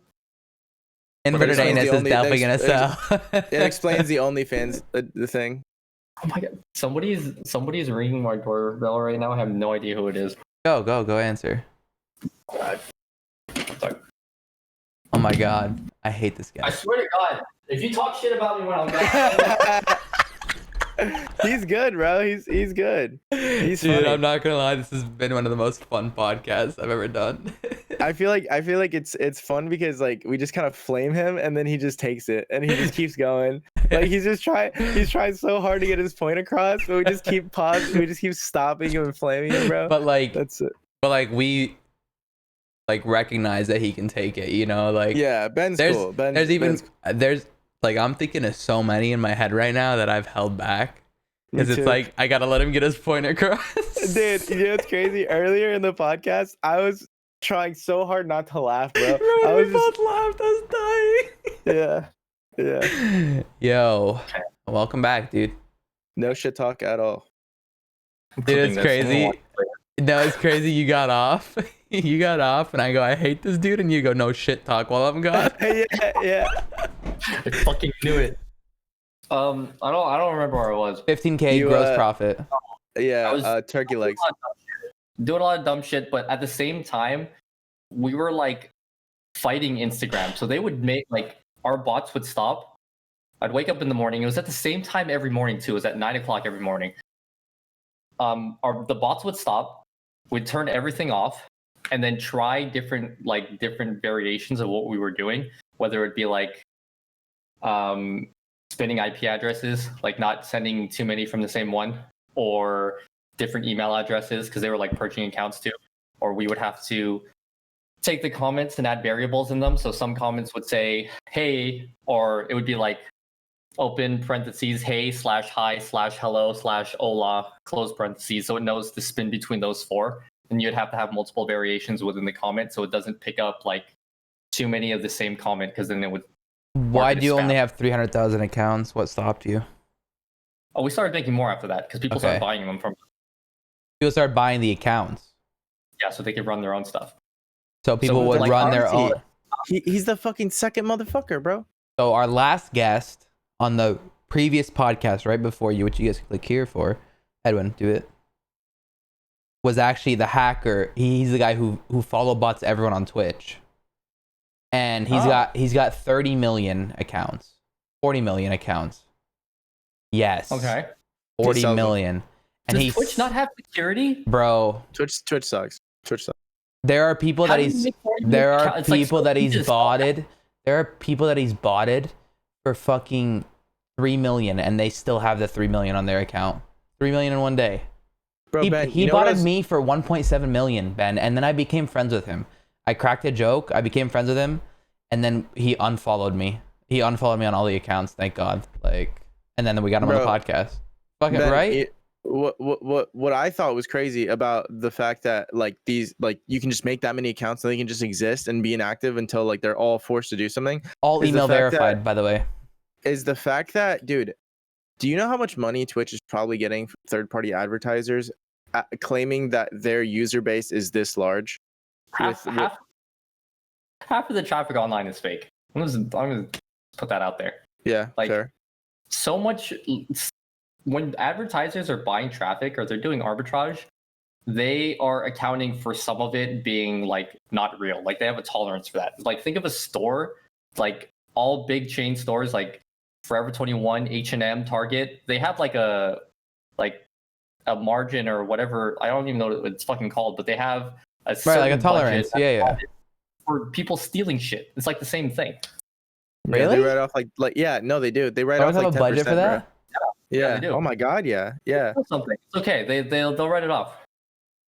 Yeah, they factor it into the price, bro. They factor it into the price. Where like at Publix, like if somebody steals a yogurt, like they factored in how many yogurts are like stolen per year, and they factor that into the price of the other yogurt. Oh. Yeah, that's how it is. Yeah, but then if the yogurts weren't stolen, they'd make more profit. So it's like, What do you, yeah, but it doesn't matter. It's just like an insurance policy that they create themselves. I mean, like we just pay for the fucking yogurt. Yeah, well, I mean, you might pay for it. I steal it. Okay. Okay, so Instagram started fighting you. Yes, but like on a daily basis. Wait, before that, you had people buying your accounts, and they were running competition sites against you from the accounts that you had sold them. At that point, we didn't really care what they were doing with them. Like our main thing was how expensive are those packages? Like to buy them? Yeah, like somebody wants to buy X amount of followers to run their own shit. To buy 1,000 accounts back then was like $20. Okay, and then to follow bot or comment bot 1,000 accounts was how much? $3, didn't- $5. We did not. Well, I'll get into that later. But we didn't sell any of the software. We just sold the accounts. So it was username, password. Yeah, but I'm saying if you wanted, you didn't follow bot and like bot people. Oh, okay. Oh, I'm sorry. I thought you were talking about like the people buying. No, you didn't give them the software. I'm saying for you to just follow bot or like one post or whatever. For 100 followers, it was $10. 100 followers, $10. For 1,000 accounts, it was 20. Yep. And they'd have to make their own software for it. Mm-hmm. Okay. And not a lot of like. There's so many people that had. That's so cheap, bro. Holy. So much money licensing software so people could do like whatever they wanted with it. Comment bots, like bots, all that shit. Like the most powerful thing were the comment bots because some people use it for their marketing their own stores. Some people use it for affiliate marketing. Some people use it to sell followers and shit. Some people use it to like just spam people for fun and like do like dumb shit. But like we didn't care what people were doing because we were just like really content with what we had going on. Okay. And then that went on for a while. And then people started knocking on my friend's door and my parents' house. FBI? And it was Perkins and Coy, actually, the law firm that represents Facebook. That's wild. So Facebook had bought it at this point. Mm-hmm. So you were doing this for how many years? No, I only ran for a few months before they got on. But you said you started before Facebook had bought it. So Facebook had bought it in that time? Facebook bought it. We started 2000 and actually, you know what? Let me just pull up the C&D. I have it. What's C&D? Cease and desist. Oh, That's funny. I have it like taped to the wall in my office. I've gotten one of those Bro. before. I got one too. I have a cease and desist from fucking McDonald's. I have a cease and desist from RiceGum. That's hilarious. From Brian? Why? I own ricegum.com. I bought it 4.5 years ago when I was nobody because I saw him blowing up. And he won't buy it from me. I offered him the price $4K to buy it and he said no. I'm like, dude, you spend more on a hoodie, like just buy it. I'm not gonna sell it to you for less money than I bought it for. Like, just buy it off me, bro. $4,000? No, I'm not gonna say how much I bought it for, but like, I'm gonna clearly make a. It was my first investment ever as a kid. Like, I was like, this is cool. Like, I feel like a piece of shit because now I'm fucking not like not. You're literally admitting to squatting right now. No, I used it, bro. I used it, bro. I used it. People that are like, I took this username. You want it? You have to send me this much money. Listen, I'm giving him a fair price. Come on. Yeah, no, it's a fair price. It's a fair price. He spends that much on a hoodie. Like, he makes that much in one stream. I want to get rid of it. I told him he could have it for 2K and come on our podcast. We should get no. What we should do is we should get. He offered me Ethereum. 2K and I said you can have it for 2K and you come on our podcast. Yes, That's do fair. that. Do that. Make a smart contract, please. No, listen, Arab, we get an Ethereum thing set up to where people actually buy stuff on ricegum.com and it's just rice gum. It's like actual gum rice. You know what I'm saying? I was gonna do that. That was one of my plans. I didn't have money to do that. But listen. I do feel like a piece of shit now, right? Because now I'm big in the scene and I'm like, I own another content creator's fucking site. Like, this is whack. Okay, I'm trying to get rid of it. Back then, I wasn't. Back then, I was just. Yeah. Why would I not? It's a business.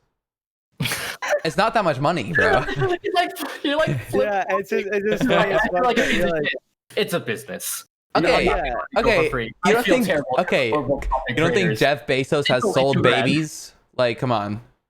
Like, Jeff Bezos totally has sold babies before. Like, you gotta do some shit to get to the top, bro. He definitely owns Wayfair.com for sure. You're right. God. Listen. I'm down for his price that he offered me, and you come on the podcast. That's fair, bro. That's fair. He offered me 2K. He offered me 2K. Can I be honest with you?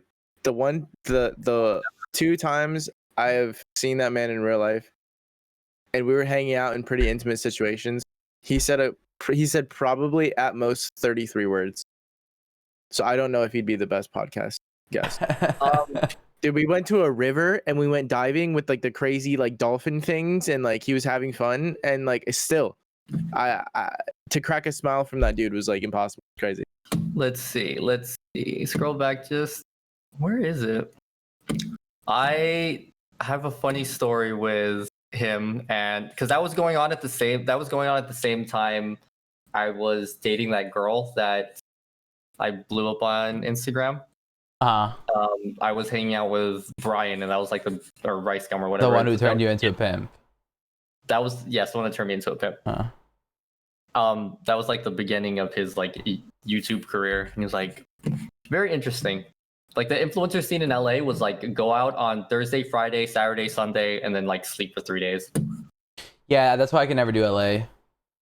I hate it. Like, come on, you totally love it. I You're really- I totally really that don't- guy. I really don't like it. I'm not that guy. I don't think he is, bro. I think Oh, yeah. I think he'd be real Balenciaga hoodied out if he was that guy. Oh wait. I was selling it to him for 2 Balenciaga hoodies. This was August 22, 2016. Oh wait, he was literally just blowing up. Which one are you? Yo, which one are you? Fuck up. Okay. You know, okay, I'll go on Omegle sometimes, and then kids will be like, "Rice come," and then they'll just like fucking skip. I'm like, come on now, like, Okay, so question. anything more original? Why don't you have a lot of followers? I don't want a lot of followers. Okay, that's That's kind of the point. for sure, right. Do you own accounts, big Twitter, Instagram accounts? No. Okay, so all right, go back. So you got the cease and desist. I got the cease and desist. Laid low. Basically, just told them what everybody else was doing, so they wouldn't bug us anymore. What was it? Just like how people were doing stuff. They Oh. They were Oh, you interested snitched. in- So you're a Yeah. rat. well, No, you Not- no, it doesn't matter. It's not like that, for sure. No, not specific people, but Yeah, like yeah, how the methods. Yeah, the methods. The Right. methods.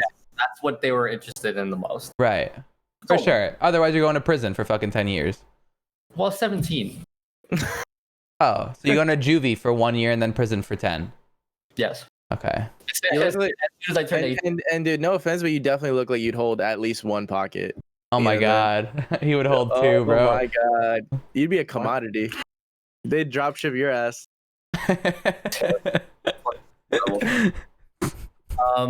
From there, because of all of that stuff, a lot of people noticed what we were doing, and people were contacting my friend and I left and right, and wanted us to do what we did for ourselves, to do marketing for them, because they just thought of us as like marketing geniuses.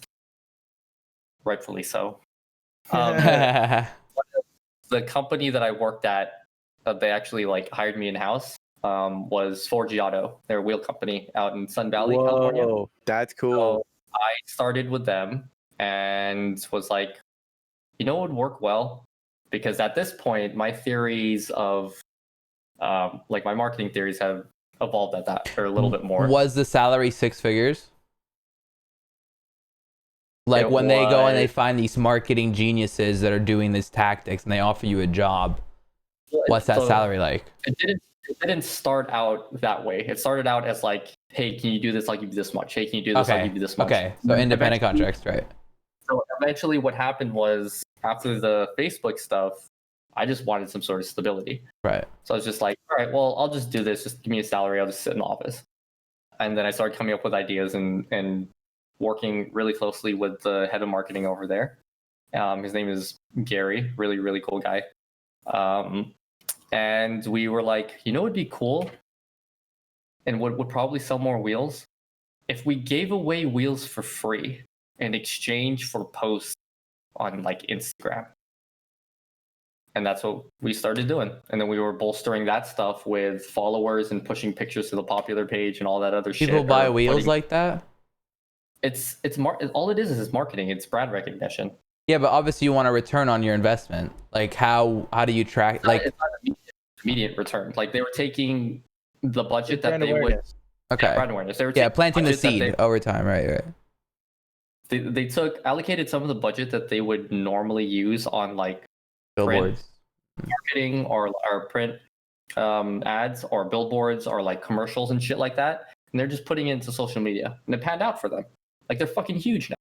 Like everybody, yeah, they are. everybody Yeah, 4G Auto is Well, fucking huge. have- I assume when Edwin freaks out like that, I assume something's huge, yeah. Bro, the only fucking wheel companies anyone even knows about are like BBS, 4G Auto, and like maybe one other one. Like 4G Auto is huge, bro. 4G Auto, Arab are I'm like all for Michelin. that's a that's not- tire. that's a tire company. Tires, wheels, what's the difference? Rims Wheel is and the metal tires. part. Tire rubber. it Arab, touch floor. 4G Autos are the fucking rims that you see in those music videos that they put on cars that have no reason to be 6 feet off the ground. Do you know what I'm saying? Yeah, 4G yeah. Autos, 4G are the fucking, they call them like, sometimes they call them slabs. They're slow, loud, and banging is what that acronym stands for. But you know what's crazy? There's this dude named 4G Blow, and he's like a local rapper, and like, dude, I know. dude, he's the most motherfucker. I don't even care if he listens to this shit, bro. Is he blonde? So whack. Shut the fuck up. No, bro. There's also no way he doesn't know who 4G Blow is, bro. I actually, dude. No, he does. He does. He's looking at his phone, right? He's doing the same thing he did with the OnlyFans chick, bro. That's. Here's the thing, dude. That dude is so whack that I'm pretty sure 4G told him to take it out of his name because I think he changed it to Curtis Blow now because dude.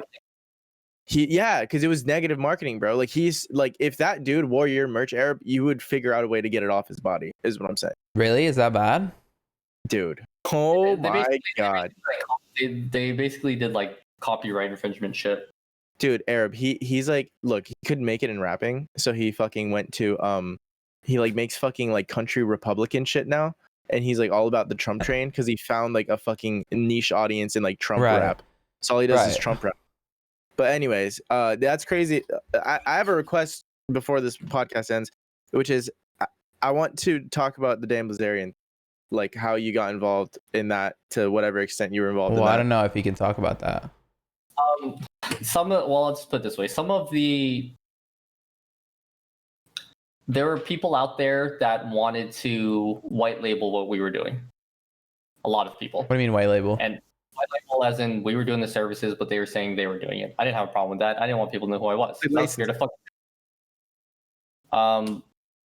So one of the guys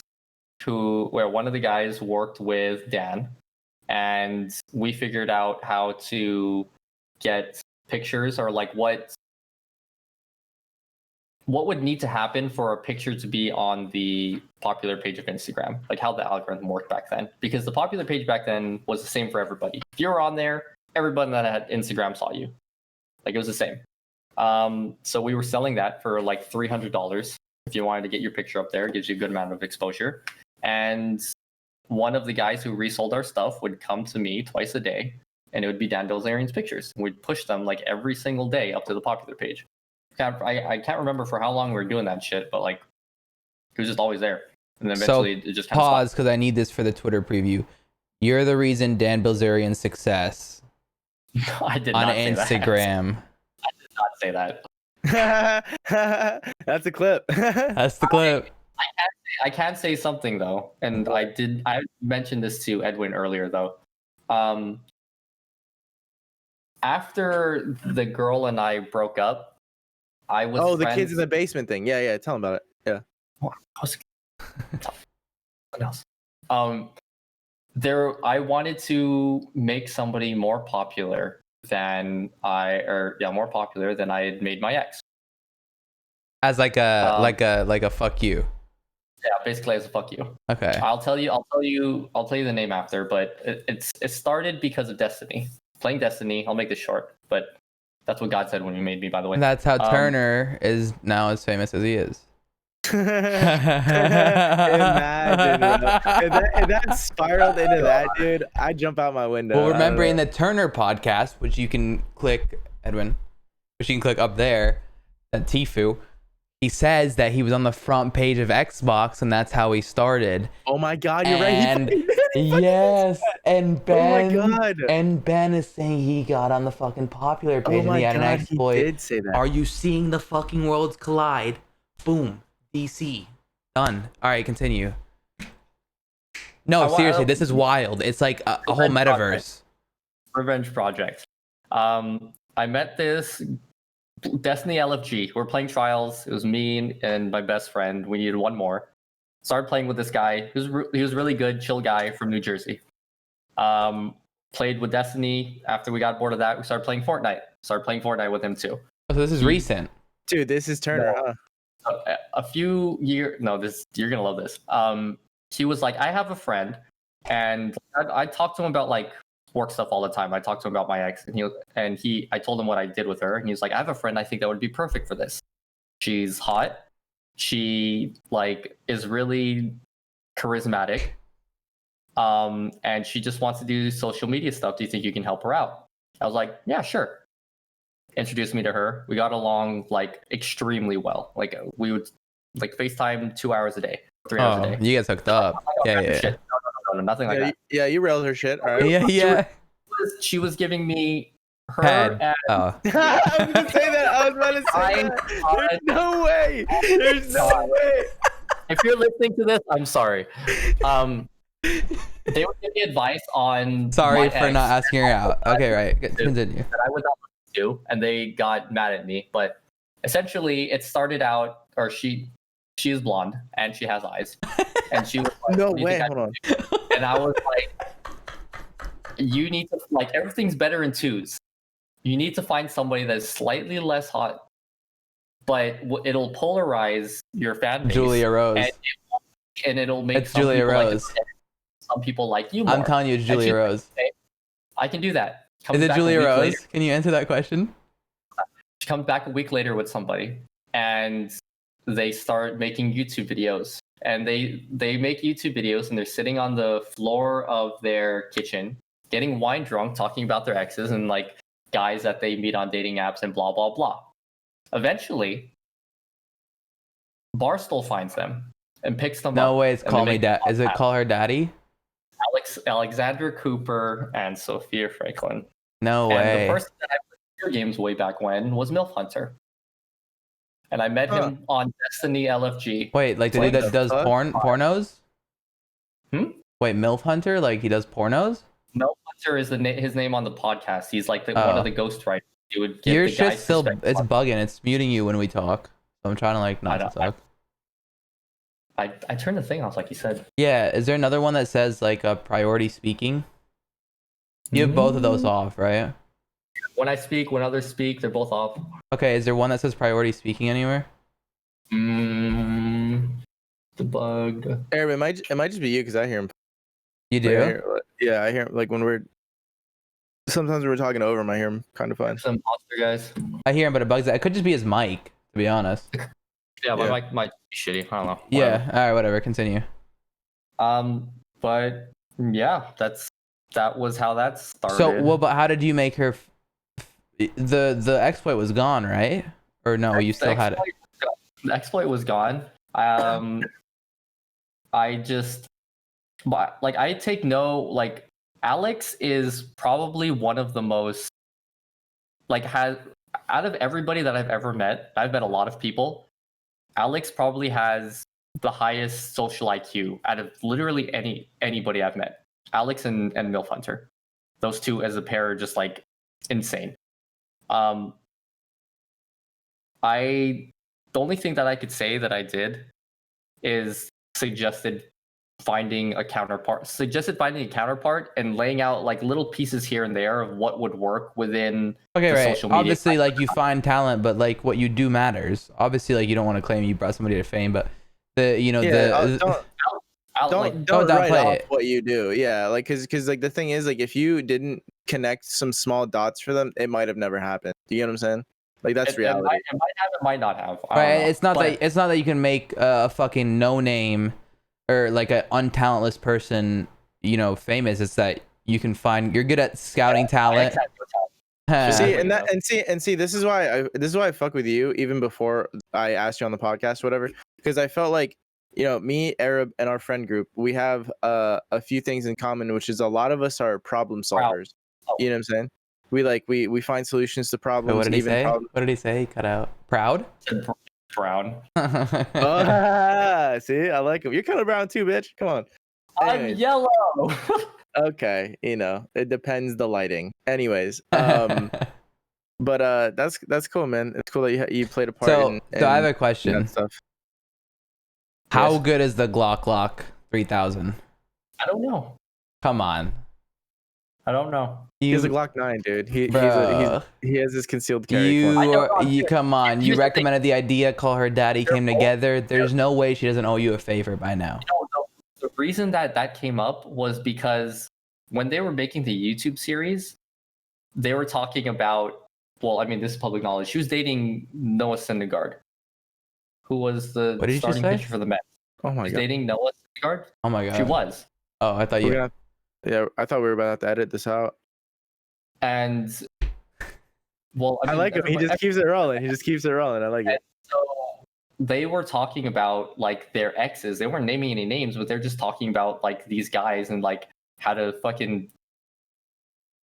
Actually, you know, I'm How not to gonna suck go their into that. dicks, right? How to. No, Yeah, trap yeah. athletes. Yeah. Like that. How to Glock 3000. Yeah, we can get a picture of both of us doing it. Fucking, Right, that'll go right. wild on Twitter.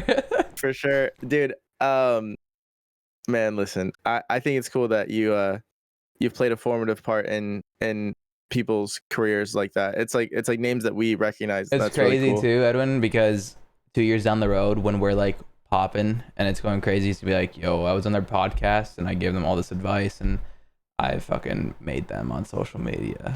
Now they're crypto You're my millionaires. spot. I taught them about Ethereum programming and Hey, I so just disclaim. I got into fucking day trading crypto because I was bored. dude, you know what happened one time, Arab? This motherfucker, bro. I was like chilling, minding my own business. He was like, bro, I'm gonna swing trade some Ethereum. He's like, you should do it with me or whatever. Like, I don't even think he's did that. Like, I just followed what he was doing. He's like, yeah, I just got in. I was like, okay, cool. So I got in. I got in too late, bro. I got in like what he got in at like fucking like 800, 900 or something. I got in at fucking 1100. And dude, I fucking I called it. It spiked so hard. I made like $1,800 in like 30 minutes. dude, he goes, yo, I just made $1,800. He's like, almost 2 Balenciaga hoodies. I'm like, I'm down $450, bro.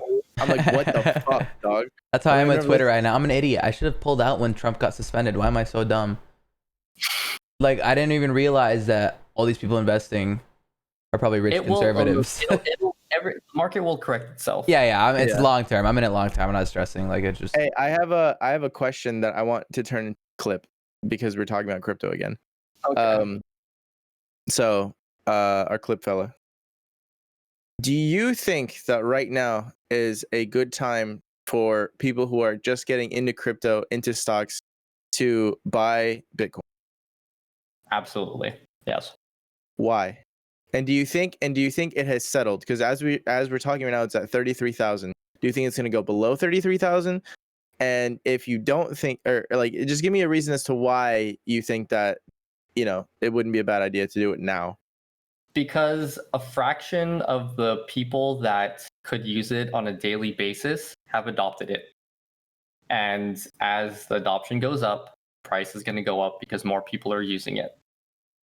It is at a fraction of what the market cap. See, I'm turning this into like entrepreneurial words again. I feel like Arab has to paraphrase everything I say. How do I put this? How can I get a 6-pack, Mike? Huh? No, that one flew over. Yeah, I did. Mike I get that Chang. one. Mike Chang, 6-pack shortcuts. Mhm. You don't know who that is? Oh, I he's know. missed out on that wave. Essentially, as more people adopt it, it's going to become a lot more valuable. A lot of people are using it, and a lot of very big like investors and a lot of big companies are integrating it into their infrastructure Right. and being able to use it as actual payment, So not just like something that you play and trade. But as adoption goes up, price goes up, and like only a fraction of people have adopted it so far, in my opinion. right now it's at 33K. Would you recommend people buy it, or would you recommend they wait till it drops to something like 27K? Do you think it will? I think the best time to buy would be, well, it depends if you're trying to go long term or if you're trying to like make a quick buck. If you're trying to make a quick buck, go ahead, buy it at 33. It'll probably go up to 40 in a few days. If you're trying to go long term, I would wait until the next fork, or like the hard fork, which is supposed to be like sometime in June. And then the price will probably crash there, and then buy whatever you want there, and then hold it for Explain like what a a year or fork two. is to everyone listening. Yeah. Is Every like 4 years, right, or some shit. as people keep mining, how do I put, like, I feel like I need to put everything in layman's terms. Yeah, you do. Sometimes, or as Let's hear more it. Bitcoins are mined, I The don't know how to put equation this in gets language. harder. It gets harder. Sometimes and the processes don't always agree, or like the I don't even know the right terminology. Essentially, what happens is it splits into two different types of currencies because one wants to mine one way and one wants to mine the other way. When that happens, last time that happened With was like Bitcoin Cash? Bitcoin Cash, and then there's Bitcoin Gold. Every Right. time that happened, And then Roger Ver runs Bitcoin Cash a different way than Bitcoin. So it becomes a new currency. And then now these start fighting together. What are your opinions on Bitcoin Cash? I think it'll have certain uses. It's like Bitcoin, but like Do you own a any? little bit faster. No, I do not. Why? Because I like the ones that I like the ones that I've done research on. So I have Okay. Bitcoin, Ethereum, Litecoin, Stellar Lumens, XRP, Those are the 5 that Cardano, I which was is invested in. That was wild. and Bro, then I feel like I thought I didn't know that that's what happened. I thought that Bitcoin Cash was just like somebody trying to fucking get their name as close to Bitcoin as possible to try to fucking get people to I bought Bitcoin, but it's like actually Bitcoin Cash. You know what I'm saying? It's like what I heard about- happens, I'm pretty sure, is like when it forks. One second, let me explain this and tell me if I'm doing it wrong. When it forks, the people who own Bitcoin, like they'll get that same amount as Bitcoin Cash. Right? I could be mistaken. I'm pretty sure it I'm not- splits like that. sure. It's like they take the current ledger and like I don't know, it's something like that. divide it. And divide it, yeah. As a new But currency when though. that happens, the price will crash. It'll go down. And if you're trying to buy long term, that's when I would buy. They were predicting it was going to happen around June, but like nobody thought that it would hit 40,000 in the first like week of January. So Yeah. it happened a lot sooner. Interesting. I didn't know that, and I will definitely not buy until then. If you want to swing trade it though, you can buy it whenever. Fuck you, man. You're not losing me another $450. If you weren't running around and I know. I literally so many times like it's gonna go, and he's like, I'm not right now, bro. He told me he did, and I looked at it and I was like, oh no, dude, fuck. That was fucked. Arab, hit him with the goddamn question. Really? I'm not. I feel like there's something on that list I haven't talked about. I think there's a few things. Not really that we've dove into.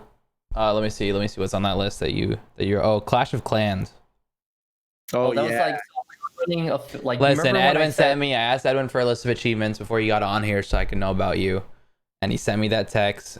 And one of these texts says, Clash of Clans. "I did." Fuck, dude. Where is this? Here, let me see. This motherfucker did a lot of affiliate downloads for Clash of Clans, which ultimately made it blow up.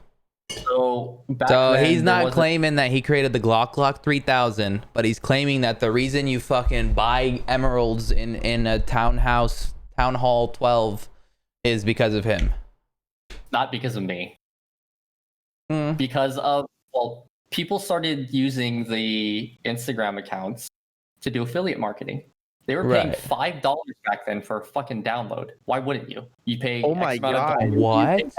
Yes, like What the fuck? the standard for download back then was like $1.50 plus. Hotels.com was paying like $7. What? Bro, I thought So- affiliate marketing was a sham. I mean, it probably is nowadays. That's not. Nowadays, it's like you get a 10% code for fucking. Yeah. Okay, Yeah. if you have a code and it's like a part of it is your name, that's like you can call yourself an influencer. That's my rule. What do you mean? Anybody can get them. Like if you were like Arab 20 and you can get, I hate that shit. 20% off of Victoria's Secret I hate that shit. for me, then you're an influencer. That's my definition. It's like a joke I have with my friends because everyone calls themselves influencers now. Oh, it's like the Whatever. entrepreneurial jokes I've been cracking at you. Yeah. Yeah. People started using, people including me, were using comments to bait downloads to certain things, or a lot of them were apps, and Supercell was paying the most at the time. So we were just like, at the time they said they had no cap. Oh, they weren't No lying. cap. No cap cap. as far as like how much how many downloads you can send in a day or over a certain period of time. And we were just like milking the shit out of it. My uncle, who actually got me into the affiliate marketing stuff, worked with them directly as an advertiser. So he would just be like, all right, these are the new apps that we need to get downloads for. And then we would come up with comments and like other ways of doing shit, or like make what was your highest downloaded day? I would have to go back and check. I'm not entirely sure. Was like It was over like 10 grand? Like thousands and thousands. Wow. Bro, your uncle got you into affiliate marketing. My uncle just got my ass. I do want to. Dude, I was thinking about that the whole time. Dude. I was trying to crack up. Uncle jokes. Oh my god. They're not You guys are, jokes. like, Yeah, it's a sensitive subject, just like how sensitive my ass is now. But anyways. you wouldn't have Okay. realized that for your uncle. So you can thank him for that. That's fair. Mm-hmm. I like the way this guy thinks. Okay, so that makes so how many? What was your total amount of downloads? Do you know? It's like a rough estimate. I honestly don't, because I was running between 4 different people. Okay. That's interesting, bro. You've done a lot, and it's dope to see that. What I find so interesting is the amount of different usages that the Instagram accounts that you made ended up doing. You know what I'm saying? Like you could drive traffic, you could do affiliate marketing. Like it was very what's the word? You could do a lot of Versatile? you do a lot of stuff with it. You know what I'm saying? Yeah. One of the things that like I tried to do, which was like impossible at the time, but I still tried to do it, was figure out all of the different combinations of actions that could be taken on Instagram and like how they affect people. And like I had a notebook that I wrote all this shit in. But it was like, okay, you could like something, it'll send them a notification. You can comment something, it'll send them this notification, but the notification is slightly bigger, so it might get their attention a bit better. What is the timing between how often you could hit somebody before they like start blocking you or start like getting irritated? So I was like doing a lot of research on that shit back then. That's very good. That's very Yeah. good. Analytics are so cool. Like at the end of the day, everything that I do, I try to make it very like goal oriented. Just like this is where we're trying to go. And everything that we build, like you can get, it doesn't matter how you get there as long as you get there. And you could utilize all of this shit. And there's so many like dots that can be connected, or so many like creative ways that you could put together in order to achieve whatever it is. That's why like whenever I take a marketing client, I ask them, what is it that you're trying to do? What is it that you're trying to do? And what is your budget? And then I'll say, all right, cool. I'll talk to you in a few days. And then I sit down and I figure out what I think is the best way to get there with whatever the resources are. It's like, that's my area of expertise. Let me like figure out a plan for you, and I'll present you, or a few different plans. I'll present them to you. You can choose one of them if you want it. Right. The analogy I like using is you don't go to a dentist and tell them which tools to use for a root canal. You go there, you tell them what's wrong with your fucking mouth, and they fix it for you. Right. And then you just pay them. Same thing. So you're in high school, you were 17. You said you got accepted into, you haven't said this in the podcast, you told us this before. You got accepted into Stanford? I wanted to be a doctor. Okay, so you were really smart in school. What were your SAT, your ACT, what were those? I was pretty I got high. 2250 on my SAT. Okay, you didn't take the ACT? Okay, so 2250 out of 2400 is what it was back then, chat. Now you guys have 1600 fucking pussies. You didn't go to college? Mm-mm. Why? What changed? Where was that shift? Well, I was doing the Instagram stuff at the time. Right, but like, where'd why you would I go to- realize? Yeah, exactly. Go ahead. I got that, or I got accepted while I was doing it, and I just like didn't pay any attention to it at the time. How'd your parents feel about that? I was living at home. Oh, Yeah. Okay, but you didn't talk to them when you were living at home? Not really. Makes sense. I guess you got kicked out and fucking. I don't have the best relationship. with Okay, them. right. That's fair. That's fair. I was just wondering how, because a lot of people like that's what's holding them back. You know, they're afraid of. Bro, the thing about being ethnic and having ethnic parents is that it could go one of two ways. It could go the way of they they support you no matter what, but you know, like my parents wanted me to go to college, and like I know if I didn't go to college, like they would have, you know, they would have not cared. Like they would have been upset, you know, I'm sure, like because they want the best for me, but they wouldn't have fucking, you know, like told me to kick rocks. But there's also ethnic parents that are just like fucking gnarly, you know what I'm saying? Yeah. And like you know, and not like, you know, stereotypically Asian parents are fucking gnarly. Uh-huh. You know what I'm saying? those were my parents. Yeah. Yeah. Yeah. The thing is, they didn't care too much about like academics. They cared about like other things, like more spiritual stuff. Right. Yeah. Nobody in my Yeah. college. Dad didn't go to college. Mom didn't go to college. Older brother didn't. My younger brother is he's 14. So Homie was fucking eating bacon. Bro, see that's the thing too. Like my mom is like real religious, real like she like is really into Christianity, and I grew up a Lutheran because I went to a Lutheran school for 9 years of basically kindergarten through 8th grade. I went to a Lutheran private school. Yeah, you look like a Lutheran. And and was your uncle there? so yeah, he was actually the priest, and That was a banger. That was a banger. I was a little church boy. But listen, no, seriously, I went to school for that religious private school for 9 years. My mom is very religious to this day, and anything in life is like if God wants or this blah blah. Now, personally, do I subscribe to this kind of idealism? Not so much. I feel like there's definitely something out there, and I don't think he likes being named, and I think he gets annoyed when we try so hard to do that. And how do you know what she identifies oh as? Or shit! Fuck! End the podcast. End the podcast. It's over. Holy fuck! Do the Holy thing. fuck! It's over. Oh my god! But anyways, I don't talk to my mom about that. I'm not like, Mom, like this is the reality of the situation. Like this is probably what life is like, etc. Like this is where your religion came from. This is the they're not willing to accept it. They're not willing to accept it at all. But I would never have that conversation with my mom.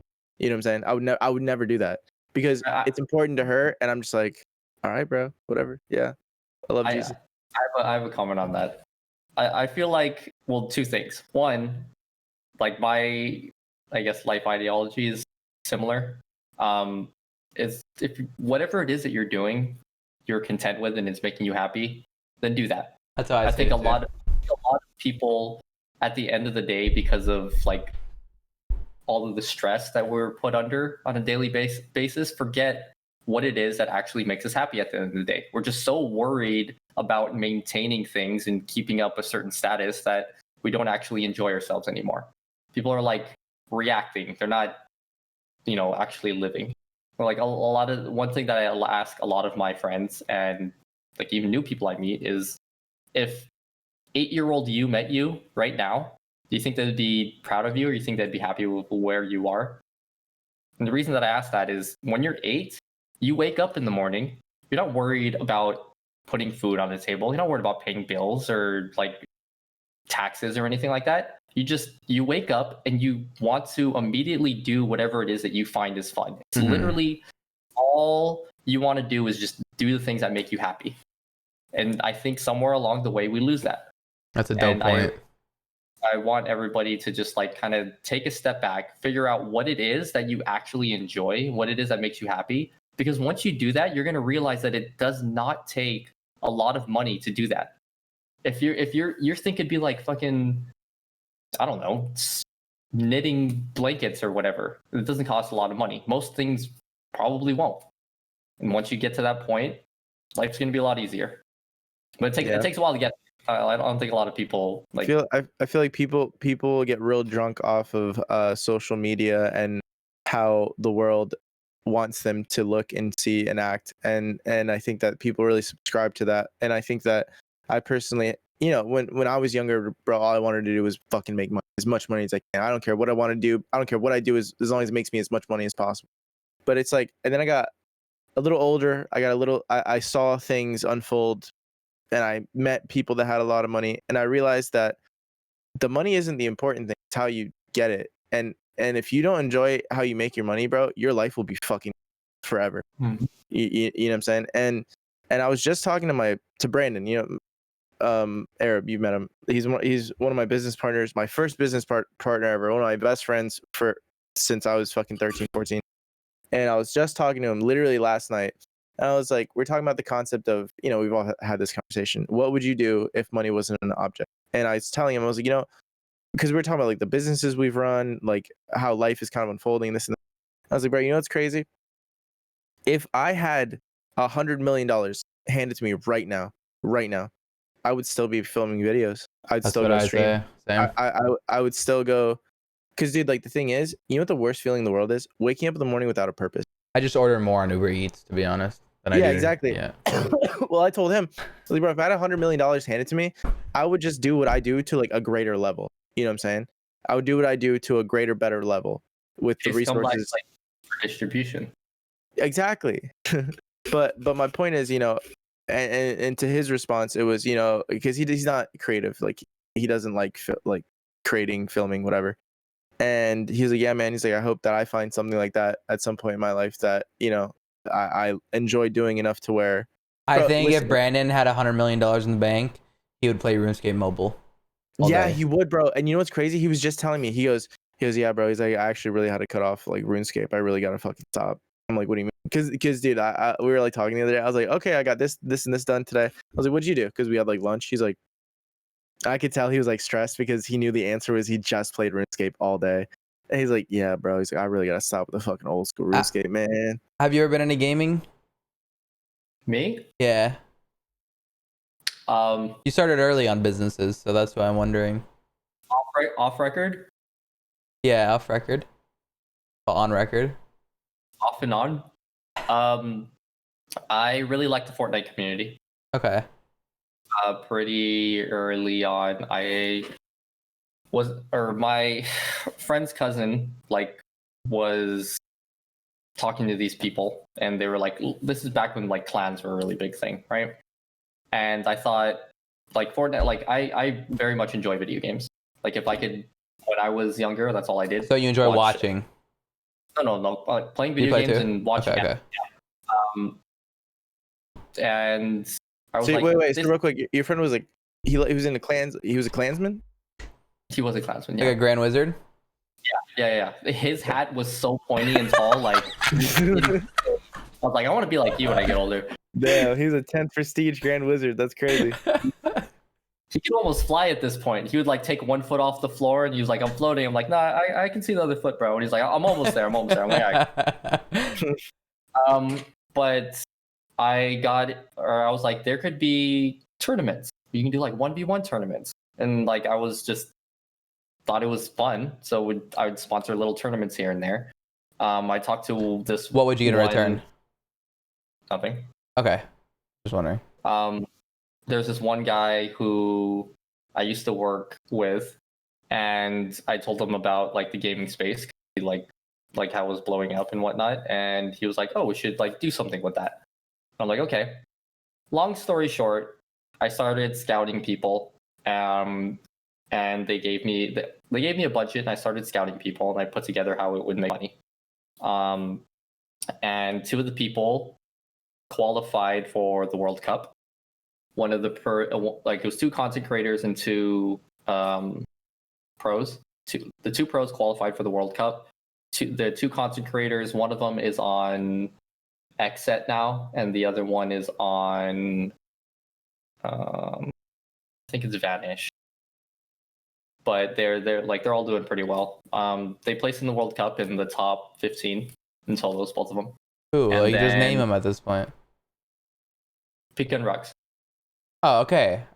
West players. They're not part of the scene anymore. So what happened was They were really fucking good, dude. They were really. They dominated West, like on top, like kind of how Arkham does now, but back then. Long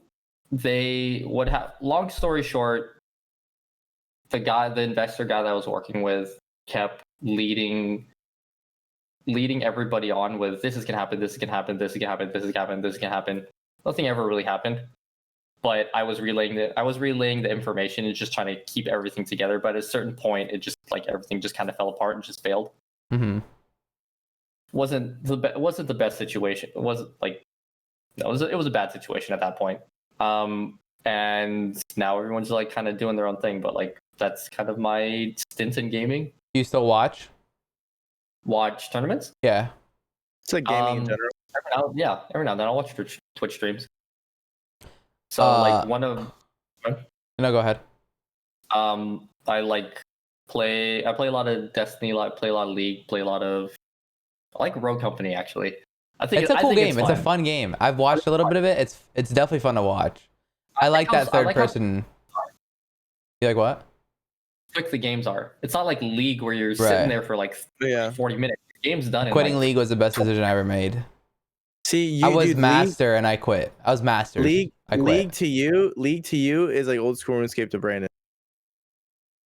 Like that's how he's addicted, bro. Like he fucking doesn't eat. Dude, I remember. Hey, go ahead. Hey, real quick. You know how you said you watch streams like every once in a while? I just want to let you know, just like off the record, on the record, we accept Ethereum. If you're ever like combined. Get in return, though. That's the thing. I will sexual favors. Oh, okay. Entertainment. Right. I don't know. Entertainment. Sexual entertainment. Whatever you want, buddy. Bro, listen to this. Fucking League. I quit in January 2018, 2017. I don't know when fucking Fortnite. Oh my god, 2018. When was Fortnite fucking? Fuck if I know, dude. 2018, 18. I think. 2018. Okay. I quit. I was fucking, I think Diamond 1 at the time I quit. I had just dropped out of Masters. And I played Fortnite for 2 months. And I was like, all right, let me get back into League. Let me see if this is like, you know, like the game for me. Like, you know, a little, let's see if I fall in love again. I took a 2-month break. I come back in the first game. I'm playing ranked at Diamond 1. Fucking first game I play, my Draven dies to first blood 2 minutes in and rage quits. And I never touched a game of League again for a year and a half. Now I go back and I'll play it casually just for fun, like with friends. Like once you get into League and once you understand it, you will always go back to it. When gaming is stale, when there's nothing going on, it's still so fun to watch. It's fun to watch too, yeah. Bro, you know, Jack told me we're talking about RuneScape, and Jack loves RuneScape too, and he actually hooked me up with a bunch of dude, this motherfucker he bought like a fuck ton of like the currency, we both had like 2 mil each, like for no reason. GP, yeah, and but anyway, so he's telling me he's like let me give you some advice about RuneScape. He's like, RuneScape isn't a game that you ever quit. You just take really, really long. Fair point. I went back to RuneScape the other day. Bro, have you ever played RuneScape? I grinded my ass off. I used to grind my ass off. I used to have like 100 mil and shit that I would work my ass off for. I get on the other fucking day as a streamer, and one of my viewers donates me 150 mil off rip, like all the best items, like fucking. So you were his RuneScape girlfriend. Yeah. Nice. Okay, I wanna we'll wrap this up here shortly. I just wanna say the first message that this guy chat, who is super intelligent, that you've heard talk about all this shit, the first message he ever sent me on Twitter. I can't wait to see you at TwitchCon so I can L2 you in person and aim assist all my love at you. And I was like, what is this random person sending me? I didn't know who he was back then, and I was like, but like it makes you like realize how fucking normal people who, you know what they're doing, or like it's just he just messaged me that at a random, like, what were you, like, it's cool, like you're dope as fuck, and it's been a dope podcast. My advice is not to use that as a pickup line. There's not as much sexual tension in this call as you think there is. If I can, like, one thing to, there was one thing I wanted to say before everything ended. Am I allowed to talk about stuff I'm working on? Yeah, 100%. Well, we were gonna ask you that after the question. This is a podcast about you, buddy. Talk about what the fuck you want. No, 100%. Go ahead and do it now. You know what Acorns is? Acorns? That's a really good Fortnite Pro. Yeah. it's the app. It's an app, an investment app that that rounds up your change. Uh-huh. Right? Yeah. I've heard of that. We pretty soon, my partner and I will be launching something similar, but instead it gives you. It mines Bitcoin on your computer as well. It gives you your change in crypto. That's cool. I wasn't wrong. Until you make a wallet through it. So what we're trying to do is help people save money and invest it, essentially, because it's going to appreciate, and then increase wallet adoption so that people are more familiar with how to transfer money and use money. That's sick as fuck. Wait, that's sick. Thanks. No, it really is, though, because I don't think you understand the fact that you need to finish that app as soon as you fucking possibly can, because somebody will steal that idea once this goes live, because that's an amazing idea. You're filling a niche. And I don't think solving he a would have said it unless the app was almost done for sure. You're filling a niche and solving a problem that hasn't been solved yet. That's wild as fuck. And what do you get to decide which site it goes on, or? But you get it. Well, you'll have a wallet, and your crypto will be stored. Just be a in basic that wallet. Basic wallet. Yeah.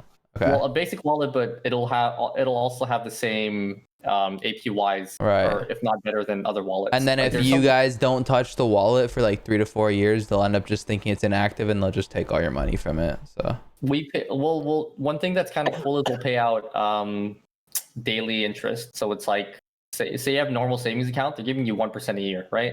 Right. We'll give say we give 5%. We'll give you a fraction that 1/365 of that 5% every single day. Wait, why? What do you get out of? How do you make money? You can't talk about that.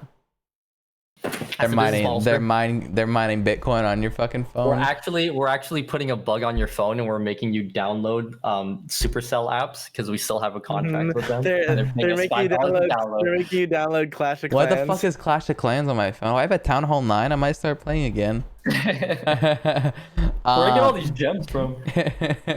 Okay, so we have a question that we ask every guest before it ends. Really intense question. But before we get into that question, guys, we are on Apple Podcasts now as of yesterday. So we are on Apple and Spotify, if you guys didn't know. A lot of you guys are probably listening. Our downloads are fucking crazy on there now. We're getting like more. We're getting like, not more. Okay, we're getting like 1/10 on Spotify. So like 800, 500 fucking downloads. It's pretty sick. Okay, we're going to ask you this question. One day, surgeries are going to get so good, Ben. So good. They're probably already so good. Surgeries. Surgeries. Okay.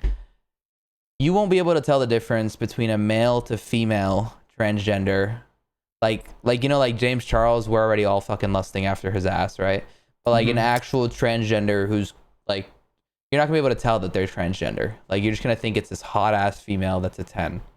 Okay, and you won't be able to tell. So, and same vice versa, right? So like think about the hottest male you know. My uncle. Okay. I'm sorry. Okay, actually though, who's like a celebrity, like, you know, name a hot celebrity or something. A guy? Yeah, I mean, you don't have to be gay to. Why did you have to like? Now you're making it weird, man. No, you don't have to be gay to appreciate. Exactly. You can appreciate a good-looking guy. Exactly. That's what I was about to say that for you. Yeah. But now you sound gay. You kind of look gay too. he could play it off. Are you hitting on me? Oh yeah, you picking up what I'm putting He's down? got long hair that you can pull. It's not curly, but you know. I'll snatch that purity ring right off your little neck. Oh my god. No, you can just put your dick in it. Wait. Oh my god. That's actually it's like a. For Asians. Yeah. This is life size. He's like, this is my pocket pussy. All right, so like, you know, name somebody that like people would know that is good looking. Like Chris Hemsworth. Okay, there we go. That's one of our standards. Yeah, actually, yeah. Okay, and then the hottest woman you know. I know. Yeah, no, like the hottest woman, like you know, like a celebrity or.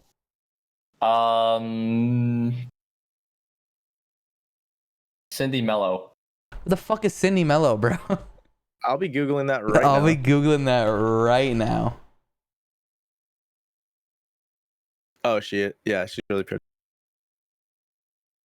Okay, let me pull her up so they know. Okay, this is Cindy Mello, guys. I feel like I've seen her on something. What the fuck is she in? What? She's a model. She's just a model. Oh, okay. Okay, so Cindy Mello. But so both these people, Chris Hemsworth, Cindy Mello, everything about them is the same, but they have the opposite. You know. So Cindy Mello's got a penis. You know, like a 5 to 6 inch penis. Nothing crazy. And then fucking Chris got a vagina. Everything about them is the same.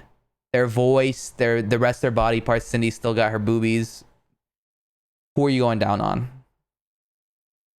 Gun to your fucking head.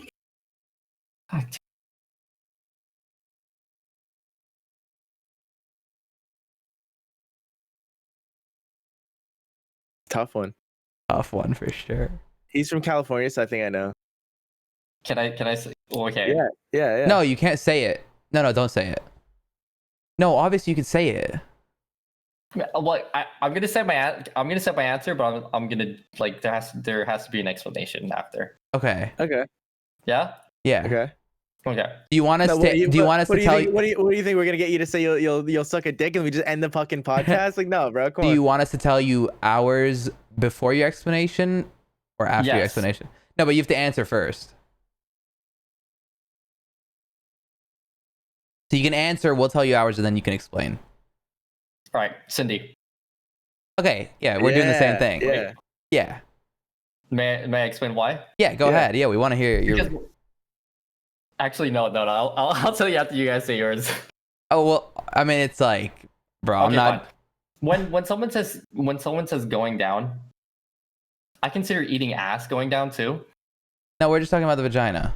Oh, well, the I mean, dick. you didn't specify, so I No, mean, stop there's it. no Yeah, we answer. did. Like, stop. No, you Yeah. didn't. Okay, well, redo your answer now. Well, if it's honestly, just... well, here's the thing. Now you got double work because now you're gonna eat her ass and you gotta do the other shit too.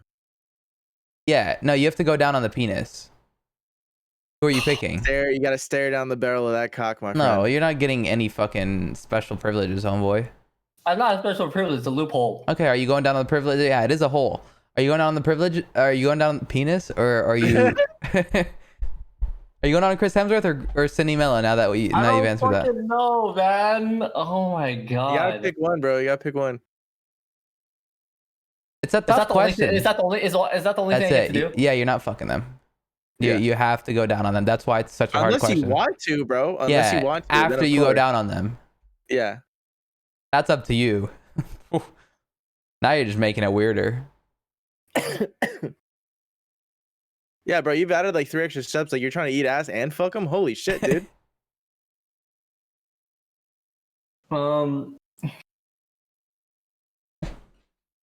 Cindy, Let's go, bro.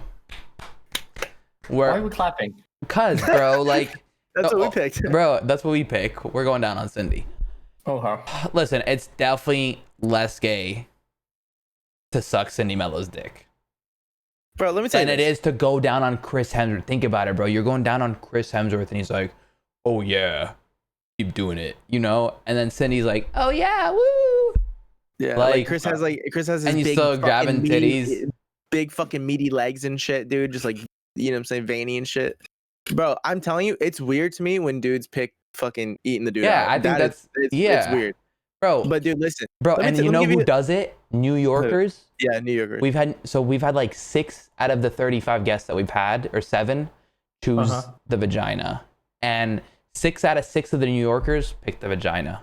They're afraid. I can guarantee you, those people own pocket pussies. Bro, oh, they do. 100%. I mean, do you not? What do you mean? I don't. Right here, bro. yeah, I thought we talked Well, about it. he's got one. She moved. She's laying in his bed right now.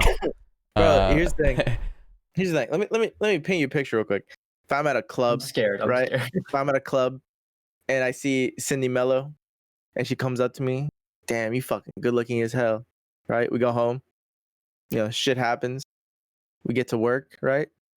And dude, first of all, as everyone knows, you unpackage from the top typically.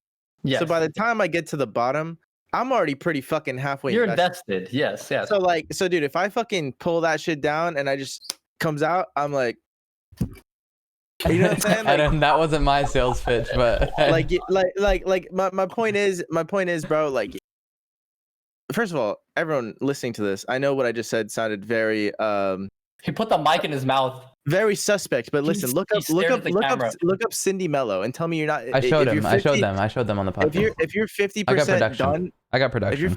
if you're 50% into this situation, bro, and like that just comes, like, you're like, bro, like, you know what I'm saying? It's 2021, dog.